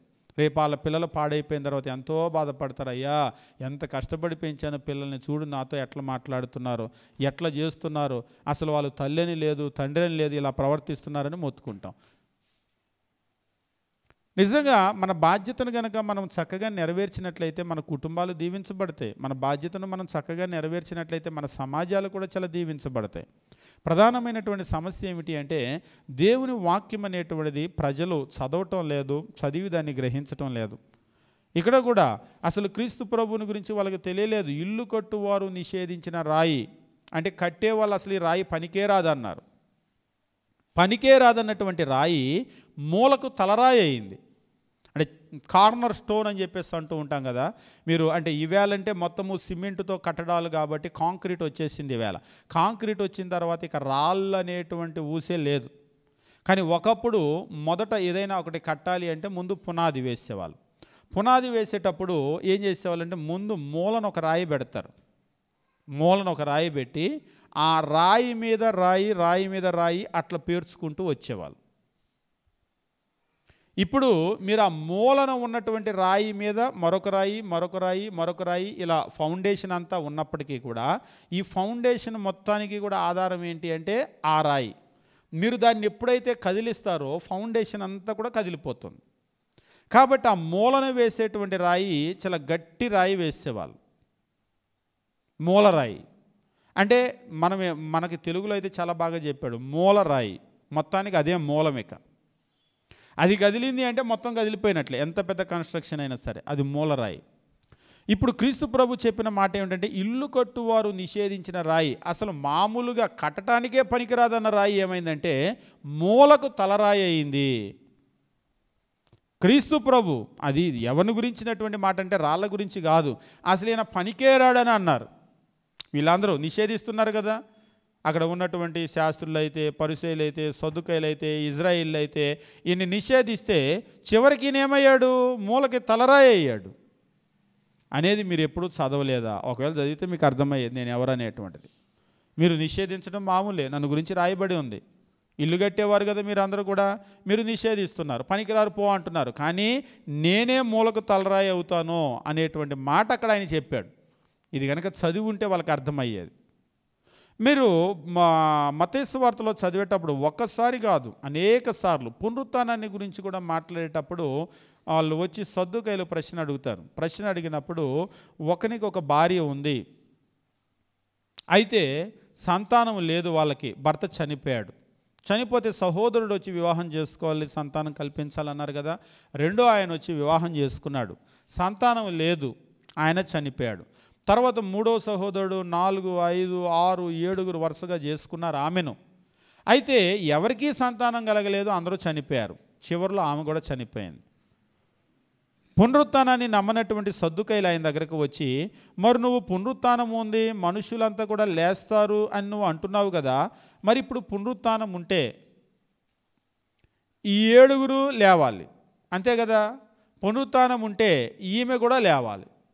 నువ్వు చెప్పినట్టుగా పునరుత్థానంలో ఈ 7 లేచారు, మరణించిన తర్వాత తిరిగి లేచారు, ఈమె కూడా తిరిగి లేచింది.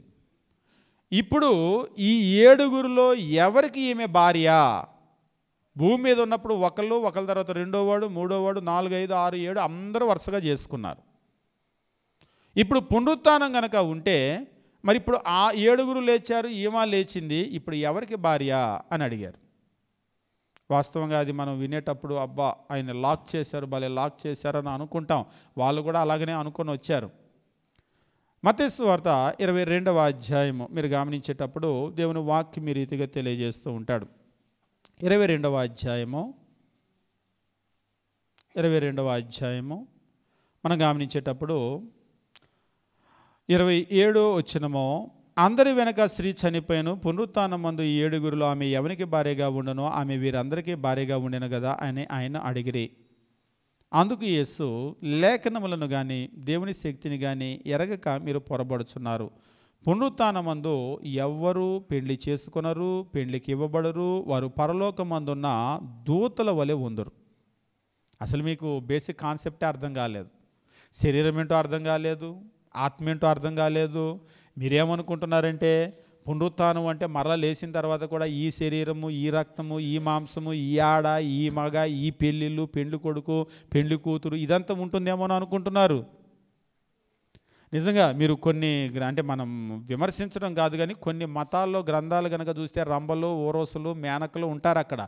అక్కడికి వెళ్ళాక రంభలు, ఓరోసులు, మేనకలు ఎందుకు ఉంటారు అంటే అక్కడ కూడా ఆడుంటారా, అక్కడ కూడా మగ్గుంటారా, అక్కడ కూడా ఈ శరీర సంబంధమైనటువంటి సంబంధాలు ఉంటాయా, అక్కడ కూడా ఇదేనా? ఇంకా వెండి పళ్ళాలు, బంగారు పళ్ళాలు అంటారు అంటే అక్కడ కూడా ఈ కడుపు ఉంటుంది, అక్కడ కూడా తింటమే. ఇంకా నిజంగా మీరు కొన్ని గనక చూసినట్లయితే అక్కడే కాదు, మీరు కొన్ని ఇంకా వాళ్ళందరి దగ్గర కాదు, కానీ మీరు మతాల్లో గనక చూసినట్లయితే ఈ రకమైనటువంటి అందమైనటువంటి స్త్రీలు ఉంటారు, వాళ్ళతో నువ్వు గడిపే అవకాశం ఉంటుంది, అది పరలోకం అంటే అని చెప్తూ ఉంటారు. నిజంగా ఆ కాన్సెప్ట్ అనేటువంటిది ఏమిటి అంటే వీళ్ళ ఆలోచనలో నుంచి శరీరం అనేటువంటిది బయటికి వెళ్ళలేదు. ఇంకా ఈ శరీర సుఖాలు అనేటువంటిది బయటికి వెళ్ళలేదు. ఇంకా వీళ్ళు అడిగినటువంటి ప్రశ్న కూడా ఎట్లా ఉంది అంటే శరీరాన్ని దాటి వాళ్ళు ఆలోచన చేయలేకపోతూ ఉన్నారు. ఆత్మ ఒకటి ఉంది, ఈ శరీరం నుంచి ఆత్మ బయటికి వస్తుంది, బయటికి వచ్చిన తర్వాత మనం ఎట్లా ఉంటామనేటువంటి విషయమే అర్థం కాలేదు. ఈరోజు ప్రార్థనలకు వచ్చే వాళ్ళు కూడా మనం ఎవరినో అనటం కాదు, ఈరోజు ప్రార్థనకి వచ్చేటువంటి వాళ్ళకు కూడా చాలామందే కొబ్బరి నుండి డబ్బాలు కొనుక్కోవటం, కర్చీఫ్ గుడ్డలు కొనుక్కోవటం, లేకపోతే మరొకటి కొనుక్కోవటం, వాటి ద్వారా ఏదో దీవెన వస్తుందని నమ్మటం. మీరు నమ్ముతారో నమ్మరో, ఇక్కడే మనకి అవుటుపల్లి అని ఉంది కదా, జోసఫ్ తంబి యొక్క పుణ్యక్షేత్రం ఒకటి ఉంటుంది. అక్కడ ఆయన చచ్చిపోయిన సమాధి ఉంటుంది. ఆయన చచ్చిపోయినటువంటి సమాధి దగ్గర ఉన్న మట్టి అంతా తవ్వుకొని వెళ్ళిపోతారు. ఈ మట్టి నీళ్ళలో కలుపుకొని తాగితే సర్వరోగ నివారణ అంట ఆ మట్టి. ఒకసారి టీవీ 9 వాళ్ళు వేశారు, ఓరి నాయన మట్టి తాగితే జబ్బు వచ్చిదిరా, జబ్బు పోదురా అని వాళ్ళు చెప్పారు. ఎవరైనా మట్టి నీళ్ళలో కలుపుకొని తాగితే, అది కూడా సమాధిలో మట్టి నీళ్ళలో కలుపుకొని తాగితే, మీరు ఎప్పుడైనా సమాధుల దగ్గరికి వెళ్ళండి, బయటే ఆ రోజుల్లో అయితే బావి పెట్టేవాళ్ళు, కాళ్ళు కడుక్కొని అక్కడే స్నానం కూడా చేసి వస్తారు. అదే మగవాళ్ళు అంటే ఆడవాళ్ళు ఎలాగూ రారు కదా, అదే మగవాళ్ళు ఇంటి పేరట వాళ్ళు అయితే మీసాలు, గడ్డాలు, గుండు కొట్టించుకొని వస్తారు. ఎందుకంటే బ్యాక్టీరియా వీటిలో ఉంటుంది కాబట్టి. ఇంటి పేరటోళ్ళు అని అంటూ ఉంటారు. అందుకని అంటే దగ్గర వాళ్ళు కాబట్టి ముట్టుకుంటారు, కాబట్టి ఆ ముట్టుకున్నటువంటి ఆ శవాన్ని ముట్టుకోవటం వల్ల వచ్చే బ్యాక్టీరియా మరలా ఊరిలోకి తేగకూడదని ఊరు బయట దాన్ని పెట్టి ఊరు బయటే అదంతా కూడా చేసి కార్యక్రమాలు అక్కడే. అందుకనే పాత బట్టలు కూడా ఇప్పి వేసేసి కొత్త లుంగీలు, టవళ్ళు ఇస్తారు అందుకొరకు. ఈవేళ డెటాల్ సబ్బులు వచ్చినా కానీ నువ్వు టవల్ తెచ్చావా, లుంగి తెచ్చావా, నువ్వు తేవాలిగా అని అడుగుతూ ఉంటారు చుట్టాలని. ఈవేళ ఎందుకు తేవాలి? నువ్వు ఏమైనా పాత బట్టలు పడేసి వస్తున్నావా? నువ్వు నిజంగా గడ్డము, మీసాలు ఇవన్నీ చేసుకొని నీ పాత బట్టలు అక్కడే పడేసి వస్తే నువ్వు కొత్త బట్టలు, కొత్త లుంగి, కొత్త టవల్ అడుగు. నీ బట్టలు తెచ్చుకొచ్చి నువ్వు ఉతుక్కుంటున్నావుగా, మరలా ఆ బట్టలతోనే వస్తున్నావుగా ఊరిలోకి. కాబట్టి ఇవాళ ఏమైపోయిందంటే అసలు ఏం చేస్తున్నావు, ఎందుకు చేస్తున్నావు అనేటువంటి విషయాలు తెలియనటువంటి పరిస్థితి. ఈరోజు మనం కూడా క్రైస్తవ్యాన్ని కూడా చూసినప్పుడు అంతా కూడా భౌతికంగా ఆలోచన చేయటమే కానీ ఈ నూనె డబ్బాలు కొనుక్కొని, కర్చీఫ్ గుడ్డలు కొనుక్కొని, చచ్చిపోయినటువంటి అక్కడ సమాధి దగ్గర ఉన్నటువంటి మట్టిని తీసుకొని ఆ మట్టిని తవ్వుకొని, అక్కడే కాదు మీరు ఇక్కడ కూడా వెళ్తే కాకాని తోట అని ఇక్కడ ఇంకో పుణ్యక్షేత్రం ఉంటుంది, అక్కడ కూడా సమాధి దగ్గరికి వెళ్ళి ప్రార్థన చేస్తూ ఉంటారు. ఇక ఆర్సీఎంలో అయితే సెయింట్స్ అని చెప్పేసి అంటారు, పరిశుద్ధులు అని చెప్పేసి అంటారు. నేను సెయింట్ థామస్ మౌంట్ అని చెన్నైలో ఉంటుంది. ఏముంటుందో అని అక్కడికి వెళ్ళి చూస్తే గోర్లు ఉన్నాయి కదా, ఈ తోమా గోర్లు అంట అవి తోమా గోర్లో ఇంకెవరన్నా గోర్లు ఒలిచిపెట్టారో కూడా తెలియదు. అదొక పుణ్యక్షేత్రం అయిపోతుంది. ఆ గోర్లు చూడటానికి వెళ్తారు. ఇది పలానా జోసఫ్ తమ్మి వాడినటువంటి కర్ర అంట, పంచంట అంటే దాన్ని చూడటానికి అదొక పుణ్యక్షేత్రం. ఇదంతా కూడా ఏంటంటే ఒక రకమైన బిజినెస్. నిజంగా మనకి దేవుని వాక్యాన్ని కనుక చదివితే ఈ అజ్ఞానంలోకి వెళ్ళాం. ఈ అజ్ఞానంలోకి వెళ్ళి సమాధి దగ్గరికి వెళ్ళి ప్రార్థన చేయటాలు, సమాధి దగ్గర మట్టి తవ్వుకొని రావటాలు, ఆ మట్టి నీళ్ళలో కలుపుకొని త్రాగటాలు, ఇది ఎక్కడ దేవుని వాక్యం నేర్పించలేదు. ఇక్కడ కూడా ఈ సద్దుకయ్యుల యొక్క ప్రధానమైన సమస్య ఏమిటి అంటే శరీరాన్ని దాటి ఆలోచన చేయలేకపోతున్నారు. అనేక మంది క్రైస్తవులు ఇవాళ అదే పరిస్థితిలో ఉన్నారు. శరీరాన్ని దాటి ఆలోచన చేయలేకపోతున్నారు. అసలు ఈ వాక్యము, దేవుని యొక్క వాక్యం యొక్క ఉద్దేశం ఏమిటి అంటే మరణానంతరం మన పరిస్థితి ఏమిటి, ఈ భూమిని దాటిన తర్వాత మనం ఎట్లా ఉంటాం, మన ఆత్మ ఏమిటి, పరలోకం ఏమిటి, నరకం ఏమిటి, అక్కడ నువ్వు ఎలా చేరుకోవాలి, నీ స్థితిగతులు ఏమిటి అని ఇందులో నేర్పిస్తే ఎన్నడూ చదవలేదు. అదే ఆయన చెప్తూ ఉన్నాడు. 30వ వచనము, పునరుత్థానమందు ఎవరు పెళ్లి చేసుకొనరు, పెళ్లికి ఇవ్వబడరు, వారు పరలోకమందున్న దూతల వలె ఉందురు, స్పిరిట్స్. అక్కడికి వెళ్ళిన తర్వాత మగ లేదు, ఆడలేదు. నీ శరీరం ఉన్నంత వరకే నువ్వు మగ, నువ్వు ఆడ. నీ శరీరమే, ఈ భౌతికమైన రక్త మాంసములు కలిగిన శరీరమే నీకు లేని రోజున నీకు మగ ఉండదు, ఆడ ఉండదు. ఇప్పుడు దేవుడు ఉన్నాడు, దేవుడు మగ ఆడ అంటే బైబిల్లో ఉపయోగించబడినప్పుడు మ్యాస్క్యులిన్ నౌనే ఉపయోగించబడింది దేవునికి. పుంలింగము. దేవుడు ఆయన ఆయన అంటారు, ఆమె ఆమె అనరు. దేవుడు ఉపయోగించడం మ్యాస్క్యులిన్ నౌన్ ఉపయోగించబడింది, పుంలింగం ఉపయోగించబడింది, పురుషలింగం ఉపయోగించబడిందని ఆయన మనకలాగా పురుషుడు అనుకుంటే కాదు. కాబట్టి శరీరానికే ఆడ కానీ మగ కానీ, శరీరం నుంచి బయటకు వచ్చిన తర్వాత నువ్వు ఆత్మకు ఆడ మగ ఆపాదించడానికి కుదరదు. కాబట్టి ఎప్పుడైతే ఈ శరీరాన్ని వదిలి వెళ్ళిపోయారో, ఇంకా ఈ 7 నువ్వు భర్తలు అని అన్నావు కదా, పురుషులు అని అనుకుంటున్నావు కదా, ఇక మీదట వాళ్ళ ఆత్మను పోలి ఉన్నారు. ఆత్మ వాళ్ళంతా కూడా దేవదూతలను పోలి ఉన్నారు. ఈ స్త్రీ భార్య అని నువ్వు అంటున్నావు కదా, ఇక మీదట ఆమె ఆడ కాదు, ఆమె కూడా ఆత్మ. ఈ ఆత్మకు వీరు దేవదూతలను పోలి ఉంటారు. నువ్వు ఆడమ కానీ అక్కడికి వెళ్ళిన తర్వాత మరలా పెండ్లి కుమారుడు, పెండ్లి కుమార్తె, భర్త, భార్య అనటానికి లేదు. రెండవది, ఈ రిలేషన్ అనేటువంటిది ఎంతవరకు ఉంటుంది? భార్యాభర్తల బంధం అనేటువంటిది ఎంతవరకు ఉంటుంది? అక్కడికి వెళ్ళిన తర్వాత కూడా వీళ్ళు భర్త, ఆమె భార్యనా? ఇక్కడ చెప్తున్నాడు, పునరుత్థానమందు ఎవరు పెండ్లి చేసుకొనరు, పెండ్లికి ఇవ్వబడరు, వారు పరలోకమందున్న దూతల వలె ఉందురు. మృతుల పునరుత్థానమును గురించి నేను అబ్రహాము దేవుడను, ఇస్సాకు దేవుడను, యాకోబు దేవుడనై ఉన్నానని దేవుడు మీతో చెప్పిన మాట మీరు చదవలేదా? దేవుడు మోషేకు ప్రత్యక్షమైనప్పుడు పొదను గూర్చినటువంటి భాగంలో అక్కడ మండేటువంటి ఒక పొద కనబడింది, కానీ అది కాలిపోవటం లేదు. ఆ వింత ఏంటో చూద్దామని దగ్గరికి వచ్చినప్పుడు దేవుడు ఒక మాట చెప్తూ ఉంటాడు నిర్గమకాండంలో, మోషే ఆగు, నువ్వు నిలిచి ఉన్నటువంటి ఈ స్థలం పరిశుద్ధమైనది అని చెప్పేసి అన్నాడు. పరిశుద్ధమైనది అని ఆయన చెప్పటం మాత్రమే కాదు, అక్కడ ఆయన ఏమంటాడంటే చాలా ప్రాముఖ్యమైనటువంటి ఒక విషయం. అంటే మనం దాన్ని చదివేటప్పుడు అంతగా మనం గమనించాం. నిర్గమకాండం మనం గమనించినట్లయితే మోషే వచ్చినటువంటి ఆ సందర్భంలో దేవుడు తన్ను గురించి ఎవరు అనేటువంటి విషయాన్ని తెలియజేసేటప్పుడు ఈ మాటను చెప్తూ ఉంటాడు. నిర్గమకాండము మనం గమనించినప్పుడు దేవుని వాక్యం ఈ రీతిగా తెలియజేస్తూ ఉంటాడు. 3వ అధ్యాయము 6వ వచనము 5వ వచనంలో, అందుకు ఆయన దగ్గరకు రావద్దు, నీ పాదముల నుంచి చెప్పులు విడు, నీవు నిలిచి ఉన్న స్థలం పరిశుద్ధ ప్రదేశం అనెను. మరియు ఆయన నిన్ను తండ్రి దేవుడను, అబ్రహాము దేవుడును, ఇస్సాకు దేవుడును, యాకోబు దేవుడును అని చెప్పగా మోషే తన ముఖము కప్పుకొని దేవుని వైపు చూడవెరచెను. వాస్తవంగా ఇక్కడ క్రీస్తు ప్రభు చెప్పాలనుకున్న పాయింట్ ఏంటంటే మృతుల పునరుత్థానమును గూర్చి నేను అబ్రహాము దేవుడును, ఇస్సాకు దేవుడును, యాకోబు దేవుడినై ఉన్నానని దేవుడు మీతో చెప్పిన మాట మీరు చదవలేదా? ఆయన సజీవులకే దేవుడు కానీ మృతులకు దేవుడు కాడని వారితో చెప్పాను. మత్తయి సువార్త 22వ అధ్యాయం 33వ వచనము, జనులది విని ఆయన బోధకు ఆశ్చర్యపడిరి. ఎంత కష్టమైన ప్రశ్న అనుకున్నాం, ఎట్లా చిక్కుముడి అట్లా విప్పేశాడే అని. అసలు వీళ్ళు ఈ 7 ఎవరికి భార్య అంటే మొదట ఆయన చేసుకున్నాడు కాబట్టి ఆయనకే, లేకపోతే లాస్ట్లో ఈయన కాబట్టి ఈయనకే, ఇట్లేదన్నా వెళ్తాడేమో అని అనుకున్నారు. అసలు వీళ్ళు ఊహించని దారిలో వచ్చాడు ఆయన. ఆయన బోధ విని ఆశ్చర్యపోయారు. ఇందులో మీకు అర్థం కావాల్సిన విషయం ఏమిటంటే దేవుడు సజీవులకే దేవుడు, మృతులకు దేవుడు కాదు. మృతులకు దేవుడు కాదు, బ్రతికున్న వాళ్ళకే దేవుడు. మోషే దగ్గరకు వచ్చి ఆయన ఏం చెప్తున్నాడంటే, మనకు తెలుగులో వాస్తవంగా కూడా అదే అర్థం ఇస్తుంది కానీ అంత క్లియర్గా లేదు. మీరు ఆంగ్లంలో కనుక గమనించినట్లయితే దేవుని వాక్యం తెలియజేస్తూ ఉంటాడు. I'm God of Abraham, Isaac and Jacob. I am God. I am God of Abraham. I was God అనలేదు. Not I was, I am. I am కి I was కి ఏంటి తేడా? తెలుగులో చెప్పాలంటే నేను ఒకప్పుడు అని అంటాం. ఒకప్పుడు నేను స్టూడెంట్ని, ఒకప్పుడు నేను ఈ స్కూల్లో చదువుకున్నా, ఒకప్పుడు నేను ఆ కాలేజీలో చదువుకున్నా, ఒకప్పుడు నేను అబ్రహాంకి దేవుడిని, ఒకప్పుడు నేను ఇస్సాకు దేవుడిని. భూమి మీద బతికుండేవాళ్ళు కదా, అప్పుడు నేను దేవుడిని. ఇప్పుడు చచ్చిపోయారు కదా, అందుకని ఇప్పుడు దేవుడిని కాదు అని అన్నాడా? I am God of Abraham. వాస్తవంగా మీరు మోషే కాలం కనుక చూసినట్లయితే అబ్రహాం అప్పటికి చనిపోయి సుమారు ఒక 400-500 సంవత్సరాలు అయిపోయింది. ఇప్పుడు ఆయన లేడు భూమి మీద, ఆయన మృతుడు. కానీ ఇప్పుడు దేవుడు ఏమంటున్నాడంటే నేను అబ్రహాము దేవుణ్ణి అంటున్నాడు.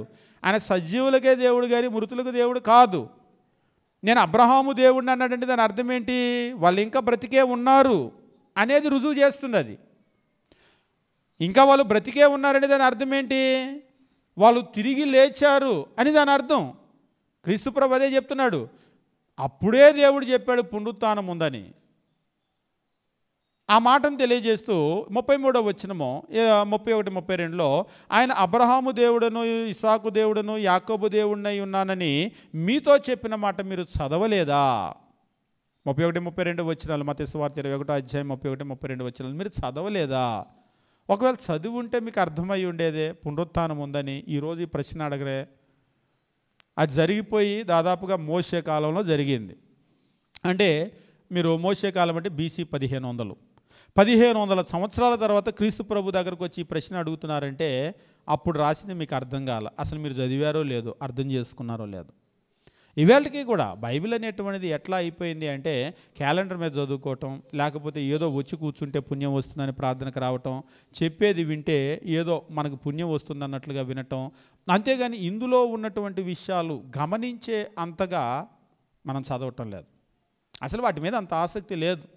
ఇంకా చెప్పాలి అంటే పిల్లలకు స్కూలు పుస్తకాల మీద, సిలబస్ మీద ఉన్న ఆసక్తి బైబిల్ మీద లేదు. అది ఒకవేళ రాసి పాస్ అయితే నా జీవితం బాగుంటుందని నమ్ముతారు. మరి దీన్ని చదివితే, ఉదాహరణకి స్కూల్కో కాలేజీకో వెళ్ళే పిల్లలు ఉన్నారు, దాన్ని చదువుకుంటే మాకు మంచి మార్కులు వస్తే రేపు మా భవిష్యత్తు బాగుంటుందని నమ్ముతారు. మరి దీన్ని నమ్మితే, మనం దీన్ని చదివితే నీ భవిష్యత్తు బాగుంటుందనేటువంటిది నీ నమ్మకము దీని మీద లేదు. దీన్ని చదవటం వల్ల నా భవిష్యత్తు బాగుంటుంది అని నమ్మేటువంటి వాళ్ళు రోజు రోజుకి తగ్గిపోతున్నారు. ఒకప్పుడు దేవుని వాక్యాన్ని బాగా నమ్మేవాళ్ళు. దీన్ని చదవటం వల్ల జీవితాలు మారుతాయి, కుటుంబాలు మారుతాయి, దీన్ని చదవటం వల్ల సమాజాలు మారుతాయి అని నమ్మేవాళ్ళు. ఇవాళ ఏమైపోయిందంటే రాను రాను బాగా తగ్గిపోయింది ఆధునిక ప్రపంచంలో. కానీ దేవుని వాక్యాన్ని మనం చదవాలి. క్రీస్తు ప్రభు పదే మీరు కనుక గమనించినట్లయితే మీరు చదవలేదా. ఇంకా నేను చెప్తూ ఉన్నాను, మత్తయి సువార్తలోనే ఎక్కువగా కనబడుతుంది చదవలేదా అని. ఎందుకంటే మత్తయి యూదులకు రాశాడు. వాళ్ళు దేవుని పిల్లలు. ఈ దేవుని పిల్లలు దేవుని వాక్యాన్ని చదవాలి. ఎప్పటి నుంచి అంటే ఇంకా చెప్పాలి అంటే ఇజ్రాయేలీలకి చిన్నతనం నుంచి దేవుని మాటలు వాళ్ళకి నేర్పిస్తూ ఉంటారు, చిన్నతనం నుంచి.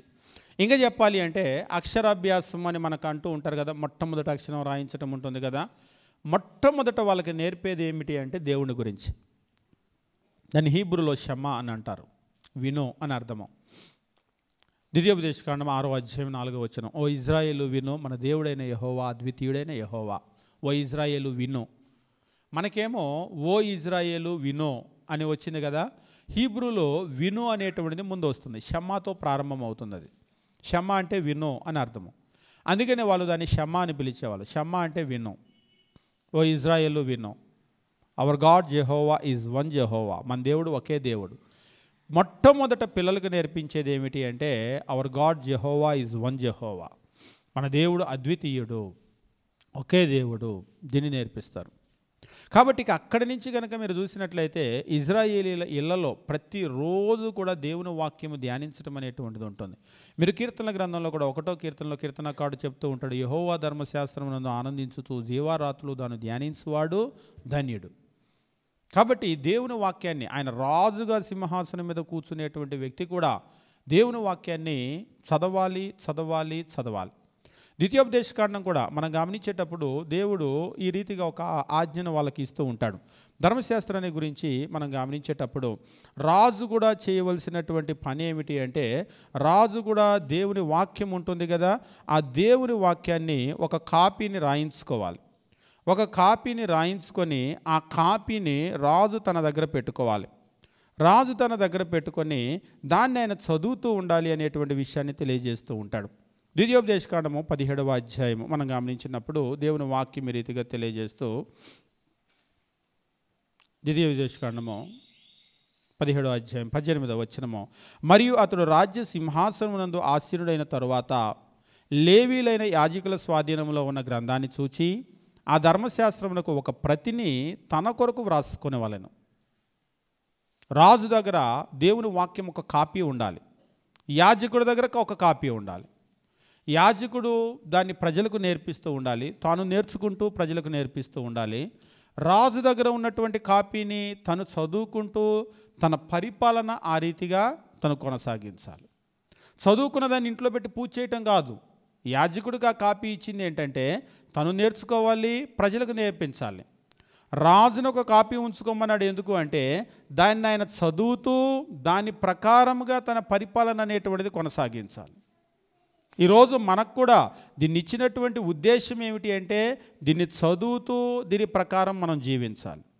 కానీ ఇందాక చెప్పాను కదా, బైబిల్ అనేటువంటిది ఎలా అయిపోయిందంటే ఒక అలంకరణ వస్తువుగా మారిపోయింది. మన దగ్గర ఉంటుంది కానీ మనం చదవం. నిజంగా చాలా నిర్లక్ష్యం చేయబడుతున్నటువంటి పుస్తకం ఇది. క్రీస్తు ప్రభు ఈరోజు భూమి మీద లేడు, కానీ ఆ రోజు పరిసయ్యులను సద్దుకాయులను ఎట్లయితే గద్దించాడో ఈరోజు మనల్ని కూడా అలాగనే గద్దించి ఉండేవాడు. మీరు ఎన్నడూ చదవలేదా, మీరు ఎన్నడూ చదవలేదా? నిజంగా బైబిల్లో చాలా విషయాలు ఉన్నాయి. ఈ విషయాలన్నీ కూడా మనకి తెలియనే తెలియదు, అసలు తెలియనేది. ఇంతకీ అసలు క్రైస్తవులకు దేవుడు తెలియలేదు అంటే మీరు నమ్ముతారా?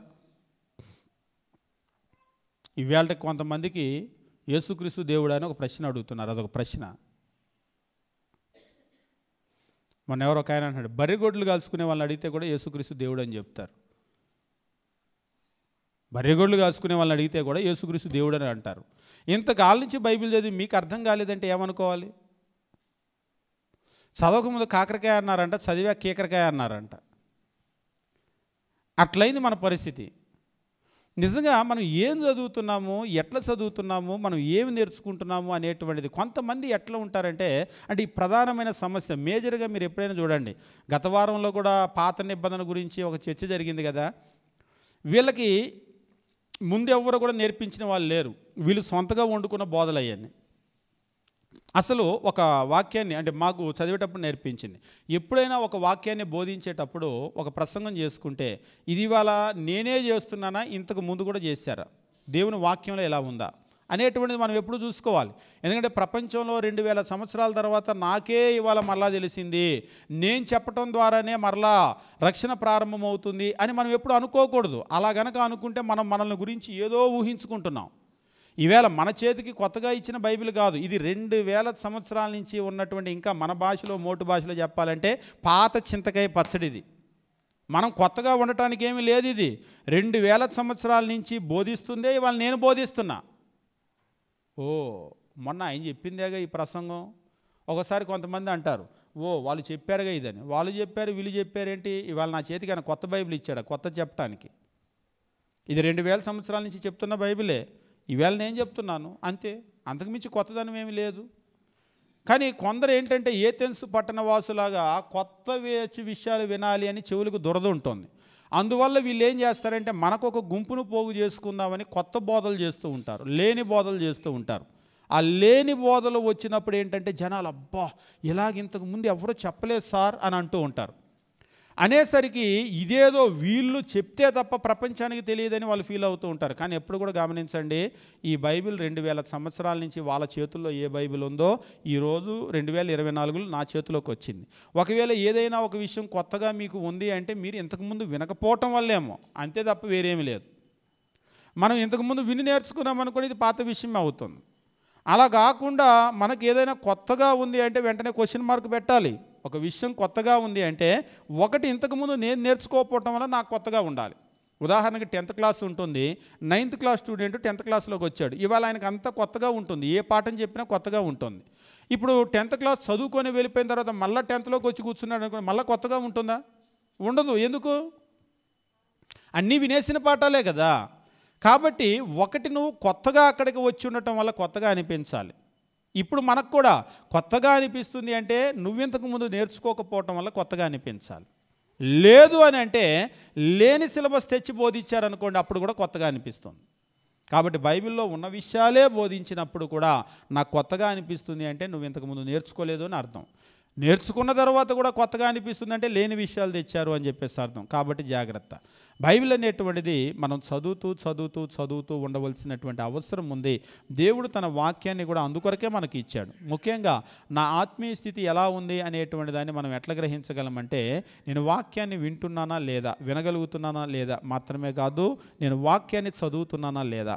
ఒకవేళ ప్రతిరోజు కూడా మనము దేవుని వాక్యాన్ని చదివేటువంటి వాళ్ళగా ఉన్నాము అంటే మన ఆత్మీయ స్థితి చాలా బాగుంది. ఇక ముందు కూడా చాలా అభివృద్ధి అనేటువంటిది మనకు కలుగుతుంది. లేదు అసలు నేను దేవుని వాక్యాన్ని ఏమి చదవటం లేదు అని అంటే, ఉదాహరణకు స్కూల్కి పంపిస్తున్నాం బిడ్డను, కానీ ఏమి చదవటం లేదు, ఏమి నేర్చుకోవటం లేదు. భవిష్యత్తు ఎట్లా ఉంటుందని ఊహించుకుంటారు మీరు? స్కూల్కి పంపిస్తున్నారు, ఏమి చదవటం లేదు. అసలు ఏ పుస్తకం కూడా, మీరు ఒక్కోసారి నోట్సులు తీస్తారు కదా, నోట్సులన్నీ ఖాళీగా ఉంటాయి, నోట్బుక్లు. ఏంటి ఏమి రాయలేదంటే ఏమి రాయలేదు. టెక్స్ట్ బుక్లు కూడా అసలు ఒక పేజీ తీసి చదవరు వాళ్ళు. ఇప్పుడు వాళ్ళ భవిష్యత్తు ఎట్లా ఉంటుందని మీరు ఊహించుకుంటారు? లేదు, ఖచ్చితంగా అసలు ఏ పుస్తకం చదవకపోయినా మా ఓడు రేపు మంచి డాక్టర్ అవుతాడని అంటారా? అనరు. కనీసం మీరు ఒక్కోసారి చూస్తూ ఉంటారు, ఎల్కేజీ తప్పే పిల్లలు ఉన్నారు, యూకేజీ తప్పే పిల్లలు ఉన్నారు, ఫెయిల్ అయ్యే పిల్లలు, 1వ తరగతి ఫెయిల్ అయిన పిల్లలు కూడా ఉన్నారు, మీరు నమ్మినా నమ్మకపోయినా. బైబిల్లో పరీక్ష పెట్టడం లేదు, కానీ పెడితే మనం అందరం ఫెయిల్ అవుతాం. పరీక్ష పెట్టకపోవటం వల్ల మనం ఏదో ఇట్లున్నాం, కానీ పరీక్ష పెడితే మనం అందరం ఫెయిలే. మేము అప్పుడప్పుడు బైబిల్ స్కూల్లో ఎగ్జామ్స్ నిర్వహిస్తూ ఉంటాం. బైబిల్ స్కూల్ ఎగ్జామ్స్ నిర్వహించేటప్పుడు బైబిల్లో కూడా ఎగ్జామ్ అని అడిగాడు ఒక ఆయన. ఏంటి సార్ బైబిల్లో కూడా ఎగ్జామ్ అన్నాడు. బైబిల్కి ఎగ్జామ్ పెట్టకూడదా, బైబిల్కి ఎగ్జామ్ ఉండదా అంటే నేను ఎప్పుడూ ఏం లేదు అన్నాడు. కొంతమంది ఏమనుకుంటారంటే బైబిల్ స్కూల్లో క్లాసులో, నిన్న కూడా సహోదరులు చెప్తూ ఉన్నారు, దుబాయ్లో కొంతమంది ఇప్పుడు ప్రకటన గ్రంథం క్లాసులు చెప్తున్నాం కదా, మాకు కూడా క్లాసులు చెప్పండి అని అడుగుతున్నారు. చర్చి డాక్టర్ని నేర్పించమని చెప్పేసి అంటున్నారట. అంటే నేను చెప్పాను, నిజంగా వాళ్ళ ఆసక్తి కలిగిన వాళ్ళైతే, అంటే వాళ్ళ టైం ప్రకారం, ఇప్పుడు మన టైం కనుక పోలిస్తే నైట్ 10:30 నుంచి 11:30 వరకు నేర్పించాలట. ఈ క్లాసులు స్టార్ట్ అయిన తర్వాత నేను 8 గంటలకే పడుకుంటున్నాను, 10:30 అంటే అవ్వదు, 11:30 దాకా కూర్చుంటే పొద్దున్నే 4 గంటలకి లేస్తున్నాను, అవ్వదు అని అన్నాను. ఒకవేళ ఎవరైనా ఆసక్తి పరులు ఉంటారేమో అని అనిపించింది. ఒకవేళ ఆసక్తి పరులు కనుక ఉంటే పర్వాలేదు కూర్చుందాం ఆ టైంలో అని, అయితే ఒక ఎగ్జామ్ పెడదాం. ఎగ్జామ్లో కనుక పాస్ అయితే మన బైబిల్ స్కూల్ లాగా ఎగ్జామ్లో క్వాలిఫై అయితే వాళ్ళని లోపలికి తీసుకుందాం అని చెప్పేసి అన్నాం. నిజంగా బైబిల్ స్కూల్కి మేము ఎగ్జామ్ పెడుతూ ఉంటాం. ఎగ్జామ్ పెట్టినప్పుడు పరిస్థితి ఎంత ఘోరంగా ఉంటుందంటే 50 కంఠస్థ వాక్యాలు ఇస్తాం. 50 కంఠస్థ వాక్యాల ఒకళ్ళు అన్నారు 50 ఏనా అని. 50 ఏనా అని తేలిగ్గా అనుకోవద్దు, 50 గట్టిగా అనుకో. 50 కంఠస్థ వాక్యాలు అంటే చిన్న విషయం కాదు. కంఠస్థ వాక్యాలన్నీ చదువుతారు. ఎగ్జామ్ దగ్గరకు వచ్చేసరికి పెన్ను పట్టుకోగానే స్టార్టింగ్ ట్రబుల్. స్టార్టింగ్ అందిస్తే మళ్ళీ దూసుకెళ్ళిపోతారు. ఎగ్జామ్లో ఎవరు అందించరు కదా స్టార్టింగు. ఒకసారి ఒకళ్ళు అడిగారు, ఎగ్జాము అంటే ఆ కంఠస్థ వాక్యాలు అన్నీ కూడా అంకెలు ఇస్తూ ఉంటాం. ఆదికాండం 1:1 లేకపోతే ఇట్లా మనం యోహాను 3:16 ఇస్తాం. సార్ వీటి పక్కన స్టార్టింగ్ రాసుకోవచ్చా అని అడిగాడు కాగితం మీద. నాకు స్టార్టింగ్ కనుక చెప్పేస్తే నేను మొత్తం రాసేయగలుగుతాను, స్టార్టింగు ఆ మొదటి పదం ఏమైనా రాసుకోవచ్చా అని. అట్లా రాసుకోకూడదు. ఉదాహరణకి ప్రసంగానికి రేపు ఎక్కి నించుంటావు, పక్కన వాళ్ళంతా కూడా అందిస్తూ ఉంటారా? మాకు మెడ్రాస్లో ఒక సేవకుడు ఉన్నాడు. ఆయన ఒక వచనం చెప్పగానే, పలానా చోట మీరు ఎప్పుడు చదవలేదా, దావీదు సముఖపు రొట్టెలు తిన్నాడు అనగానే కింద నుంచి ఆమె అందిస్తూ ఉంటుంది. పాత నిబంధనలో సమూయేలు గ్రంథంలో అని అంటుంది. అయితే సమూయేలు తీయండి అంటాడు. ఈలోపు ఆమె తీసి అంకి చెప్తూ ఉంటుంది. అంకి చెప్పగానే ఆయన చెప్తాడు. అలా ఎవరైనా అందిస్తారా? నీ భార్య కానీ లేకపోతే పక్కన సంఘస్థులు కానీ వచ్చి ప్రసంగంలో నీకు అందిస్తారా? స్టార్టింగ్ ట్రబుల్ ఉంటే నువ్వేం చేయలేవు. నువ్వు రేపు ఎవరికైనా చెప్పాలనుకుంటే అలాగే ఆకాశంలో చూస్తూ ఉంటే పక్కన వాళ్ళు ఎవరు అందిస్తారు? ఎవరు అందించరు కదా. కాబట్టి మన స్టార్టింగ్ ట్రబుల్ని మనమే దాటుకొని వెళ్ళాలి. అది వెళ్ళగలగాలి అంటే చదివి గుర్తున్నట్టుగా ఉంటుంది. ఎప్పుడైనా మీరు పిల్లలకు కూడా ఉండే సమస్య ఏంటంటే చదివినప్పుడు గుర్తుంటాయి, పేపర్ తీసుకొని మనమే రాయాలి. పేపర్ మీద పెన్ను పెట్టేసరికి స్టార్టింగ్ ట్రబుల్, దాన్ని దాటుకొని వెళ్ళిపోవాలి. మేము చాలా ఎగ్జామ్స్లో చూస్తూ ఉంటాం, పేపర్ కరెక్షన్ చేసేటప్పుడు కూడా, బైబిల్ ఎగ్జామ్ పేపర్ కరెక్షన్ చేసేటప్పుడు కూడా వాళ్ళు ఏమి నేర్చుకున్నారనేటువంటిది పేపర్ కరెక్షన్లో కనబడుతూ ఉంటుంది. నిజంగా అప్పుడప్పుడు అనిపిస్తూ ఉంటుంది, ఒకేసారి తీసుకెళ్ళి తీర్పు దినం అని అప్పుడు ఎగ్జామ్లో నించోబెడితే ఎట్లా ఉంటుంది మన పరిస్థితి?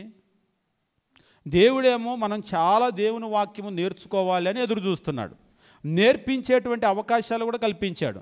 పాత నిబంధనలో యాజకుల్ని ఇచ్చాడు, బోధించే పని వాళ్ళది, నేర్పించే పని వాళ్ళది. ఇక క్రొత్త నిబంధనలో అయితే అంతకు మించినటువంటి సిస్టమ్ ఇచ్చాడు. నిజంగా క్రొత్త నిబంధనలు మీరు చూడండి, ప్రపంచంలో ఎన్నో మతాలు ఉన్నాయి, కానీ Christianity is a teaching religion. క్రైస్తవ్యంలో ఉన్నటువంటి బలం ఏమిటి అంటే ప్రతి ఆదివారం కూడా దేవుని వాక్యాన్ని నేర్పిస్తారు. ఆదివారమే కాదు, ఇది సరిపోదని మళ్ళీ బైబిల్ స్కూల్ పెట్టి నేర్పిస్తారు, సండే స్కూల్ పెట్టి పిల్లలకి నేర్పిస్తారు, స్త్రీల తరగతులు పెట్టి స్త్రీలకు నేర్పిస్తారు. ఇన్ని పెట్టిన తర్వాత కూడా నేర్చుకోలేదు అంటే. కానీ ఈవేళ సంఘాలు ఎలా అయిపోయినాయి అంటే ఈ అన్ని చోట్ల కూడా పిట్టకథలు చెప్తూ ఉంటారు. నిజంగా మీరు చాలా చోట్ల చూడండి, పిట్టకథలు చెప్తూ ఉంటారు. ఆ కథలు కూడా గమ్మత్తైనటువంటి కథలు. ఈ జనాలు కూడా కథలు వినటానికే వెళ్తూ ఉంటారు. కానీ అట్లా గనక మనం ఉంటే, ఒకవేళ కథలు ఇంట్రెస్టింగ్గా ఉంటాయేమో, ఆసక్తిగా నీకు ఉంటాయేమో, మరల వినాలనిపిస్తుందేమో, కానీ తీర్పు దినంలో నిలబడినప్పుడు మాత్రం మనం నెగ్గలేం. మనం రేపు తీర్పు దినంలో మనం దాటుకొని అవతలికి వెళ్ళగలగాలి అంటే మనం దేవుని వాక్యాన్ని చదివి నేర్చుకొని దాని ప్రకారము జీవించినటువంటి వారమై ఉండాలి. యోహాను సువార్త 12వ అధ్యాయం 48వ వచనంలో ఒక మాట తెలియజేస్తూ ఉంటాడు. అంచె దినమున నేను చెప్పిన మాటయే వానికి తీర్పు తీర్చును అని అంటూ ఉంటాడు. రేపు మనల్ని తీర్పు తీర్చేటువంటిది ఏమిటి అంటే క్రీస్తు ప్రభు యొక్క మాటలు. కాబట్టి ఆ మాటలు మనకు సిలబస్ అన్నమాట. దాన్ని మనం చదువుకొని దాని ప్రకారం మనం జీవించాలి. యోహాను సువార్త 12వ అధ్యాయం 48వ వచనం. కాబట్టి నేను చదవగలుగుతున్నాను, దేవుని వాక్యాన్ని నేను బాగా చదువుతున్నాను అంటే మీ ఆత్మీయ స్థితి అనేటువంటిది చాలా చాలా బాగుంది అని అర్థం. ఒకవేళ నేను చదవలేకపోతున్నాను అంటే దాని అర్థము మీ ఆత్మీయ స్థితి అస్సలు బాగలేదు అని చెప్పేసి దాని అర్థం. కొన్ని విషయాలు నేను చెప్పేసి ముందుకు వెళ్ళి ముగిస్తాను. ఈ చదివేటువంటి వాళ్ళలో అంటే రకరకాలైనటువంటి వాళ్ళు ఉంటారు. డిఫరెంట్ కైండ్స్ ఆఫ్ రీడర్స్ అన్నమాట. అంటే అనేక రకాలైనటువంటి వాళ్ళు ఉంటారు చదివేటువంటి వాళ్ళలో. నెంబర్ 1, అస్సలు చదవనటువంటి వాళ్ళు. The never read. బైబిల్ ఎప్పుడు చదవని వాళ్ళు. మీరు ఎక్కడున్నారో ఒకసారి చూసుకోండి. అస్సలు చదవని వాళ్ళు, బైబిల్ అస్సలు చదవని వాళ్ళు. మీరు ఈ స్థితిలో ఉన్నారా? అసలు వాళ్ళు ఎప్పుడూ బైబిల్ చదవరు. కానీ క్రైస్తవులే. మనం లోకం గురించి మాట్లాడలేదు, అసలు లోకం దగ్గరికి వెళ్ళటం లేదు. కొందరు దేవుని పిల్లలు క్రైస్తవులు అనబడేటువంటి వాళ్ళు ఎన్నడూ కూడా బైబిల్ చదవరు. ఎన్నడూ చదవలేదా అన్నట్టు ఎన్నడూ చదవరు. దానికి వాళ్ళు చెప్పే కారణం ఏంటంటే మేము స్కూల్కి వెళ్ళాలి, కాలేజీకి వెళ్ళాలి, ఉద్యోగానికి వెళ్ళాలి, మాకు పని ఒత్తిడి అని అంటారు. మీరు నమ్మినా నమ్మకపోయినా కొన్ని విషయాలు కష్టంగా ఉంటాయి. మనం స్కూల్కి వెళ్ళినా, కాలేజీకి వెళ్ళినా, ఉద్యోగానికి వెళ్ళినా, ఇంకా చెప్పాలంటే ఈవేళ మనకి ఎగ్జామ్ ఉన్నా మనం 1కి వెళ్తాం, మనం 2కి వెళ్తాం, మనం స్నానం చేస్తాం, టిఫిన్ చేస్తాం, భోజనం చేస్తాం, అన్నీ చేస్తాం. ఎంత ఒత్తిడి జీవితంలో కూడా 1కి వెళ్తాం, 2కి వెళ్తాం, అన్నీ చేస్తాం. దేవుని వాక్యం దగ్గరికి వచ్చేసరికి అస్సలు కుదరట్లేదండి అని అంటాం. కుదరట్లేదండి. నేను ఒకసారి అడిగాను, కుదరటం లేదని 1 ఆపావా 2 ఆపావా? ఆపలేదుగా. అయ్యట్లా ఆపుతాం అంటున్నారు. కుదరటం లేదని 1 ఆపము, 2 ఆపము, టిఫిన్ ఆపము, భోజనం ఆపం, స్నానం ఆపం, చూసే సీరియల్ కూడా ఆపం. మీరు నమ్మినా నమ్మకపోయినా. ఎగ్జామ్స్ టైం కదా అని సీరియల్ స్కిప్ చేయమంటే చేయట్లేదట. కొన్ని ఇళ్లలో మాకు చెప్తూ ఉంటారు, ఈ ఎగ్జామ్స్ అంతకాలం సీరియల్ చూడొద్దు అని అంటున్నదంట వాళ్ళ అమ్మ. కానీ ఇంట్లేదంట పిల్లలు. నేను చెప్పాను, మరి మీరేం చేస్తున్నారని. ఆ గదిలోకి వెళ్ళి చదువుకోండి అంటున్నాను నేను ఇక్కడ పెట్టుకొని. మీకు ఎగ్జామ్స్ రా, మీరు ఆ గదిలోకి వెళ్ళండి అంటుందంట. వాళ్ళు ఏం చేస్తున్నారు? అరగంటగా చూసి వెళ్ళిపోతాం అంటున్నారంట. ఇప్పుడు తప్పెవరిది? ఎగ్జామ్స్ ఉన్నాయి కాబట్టి మీరు చూడొద్దు, నాకు ఎగ్జామ్స్ లేవు కాబట్టి నేను చూస్తానని వాళ్ళ అమ్మ. వాస్తవంగా తెలుగులో ఒక సామెత ఉంటుంది, తల్లి చేలో మేస్తే దూడ గట్టును మేస్తుందని. మీరేమో చక్కగా ఇక్కడ కూర్చొని సీరియల్ చూసుకుంటా ఉంటే రోజు కలిసి చూసే ప్రాణాలు కదా. ఇవాళ ఏం జరుగుతుంది అనేటువంటి టెన్షన్తో అక్కడికి వెళ్ళినా చదవలేరు వాళ్ళు. నేను చెప్పాను, 1 కట్టేస్తే సీరియల్ కట్టేయండి అందరూ కలిసి, లేకపోతే 2ది అరగంట వాళ్ళని చూడనివ్వండి, లేకపోతే ఆ టెన్షన్తో అక్కడికి వెళ్ళి చదవలేరు వాళ్ళు. ఒకవేళ చదువుదామన్నా కానీ వాళ్ళకి అదే టెన్షన్, ఇవాళ ఏం జరిగిందని. పోనీ 3వ మార్గం ఏంటంటే అయిపోయిన తర్వాత ఏం జరిగిందో మీరే చెప్పండి వాళ్ళకి, ఆ తర్వాత చదువుకుంటారు ప్రశాంతంగా, టెన్షన్ లేకుండా. నిజంగా కొన్ని కుటుంబాల పరిస్థితి అట్లనే ఉన్నాయి. మనకి ఇంత ఒత్తిడి జీవితంలో కూడా, నేను చెప్తున్నానని కాదు, ఎగ్జామ్స్ టైంలో కూడా సీరియల్ ఆపటం లేదు. పిల్లలు ఎగ్జామ్స్ టైంలో కూడా పెద్దవాళ్ళు మొత్తుకుంటారు, ఆటలు ఈ 4 రోజులు కట్టి పెట్టండి, ఎగ్జామ్స్ టైమో ఆటలు పక్కన పెట్టి చదవండి అని. అయినా సరే ఎగ్జామ్స్ టైంలో కూడా ఆడుకుంటారు. ఎగ్జామ్స్ టైంలో కూడా రోజు ఉండే యాక్టివిటీస్ అన్నీ ఉంటాయి. కానీ దేవుని వాక్యమో ప్రార్థన అనేసరికి ఇప్పుడు కుదరదండి. ఎందుకంటే ఎగ్జామ్స్ టైం కదా కుదరదు, లేకపోతే ఉద్యోగం కదా కుదరదు, వ్యాపారం కదా కుదరదు. అన్నీ కుదురుతాయి మనకి. పొద్దున లేచిన దగ్గర నుంచి కాలకృత్యాలు తీర్చుకునే దగ్గర నుంచి నైట్ పడుకునే వరకు అన్ని డే టు డే షెడ్యూల్ మనకి ఎట్లయితే ఉంటుందో షెడ్యూల్ ప్రకారమే వెళ్తూ ఉంటాయి. ఒక్క దేవుని వాక్యం దగ్గరకు వచ్చేసరికి కుదరటం లేదని మనం చెప్తూ ఉన్నాం. కాబట్టి మీరు గమనించండి, ఎట్లా ఉన్నాం మనం? ఎన్నడూ దేవుని వాక్యాన్ని చదవనటువంటి వారిగా ఉన్నామా? లేకపోతే రెండు, అప్పుడప్పుడు చదివేటువంటి వాళ్ళు కొందరు ఉంటారు.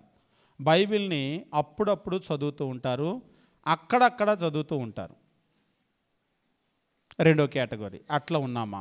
మూడు, కొంతమంది ఏం చేస్తూ ఉంటారంటే సెలెక్టివ్ ప్యాసేజెస్, ఏదైనా సరే కీర్తనలు చదువుదాం, లేదా సామెతలు చదువుదాం.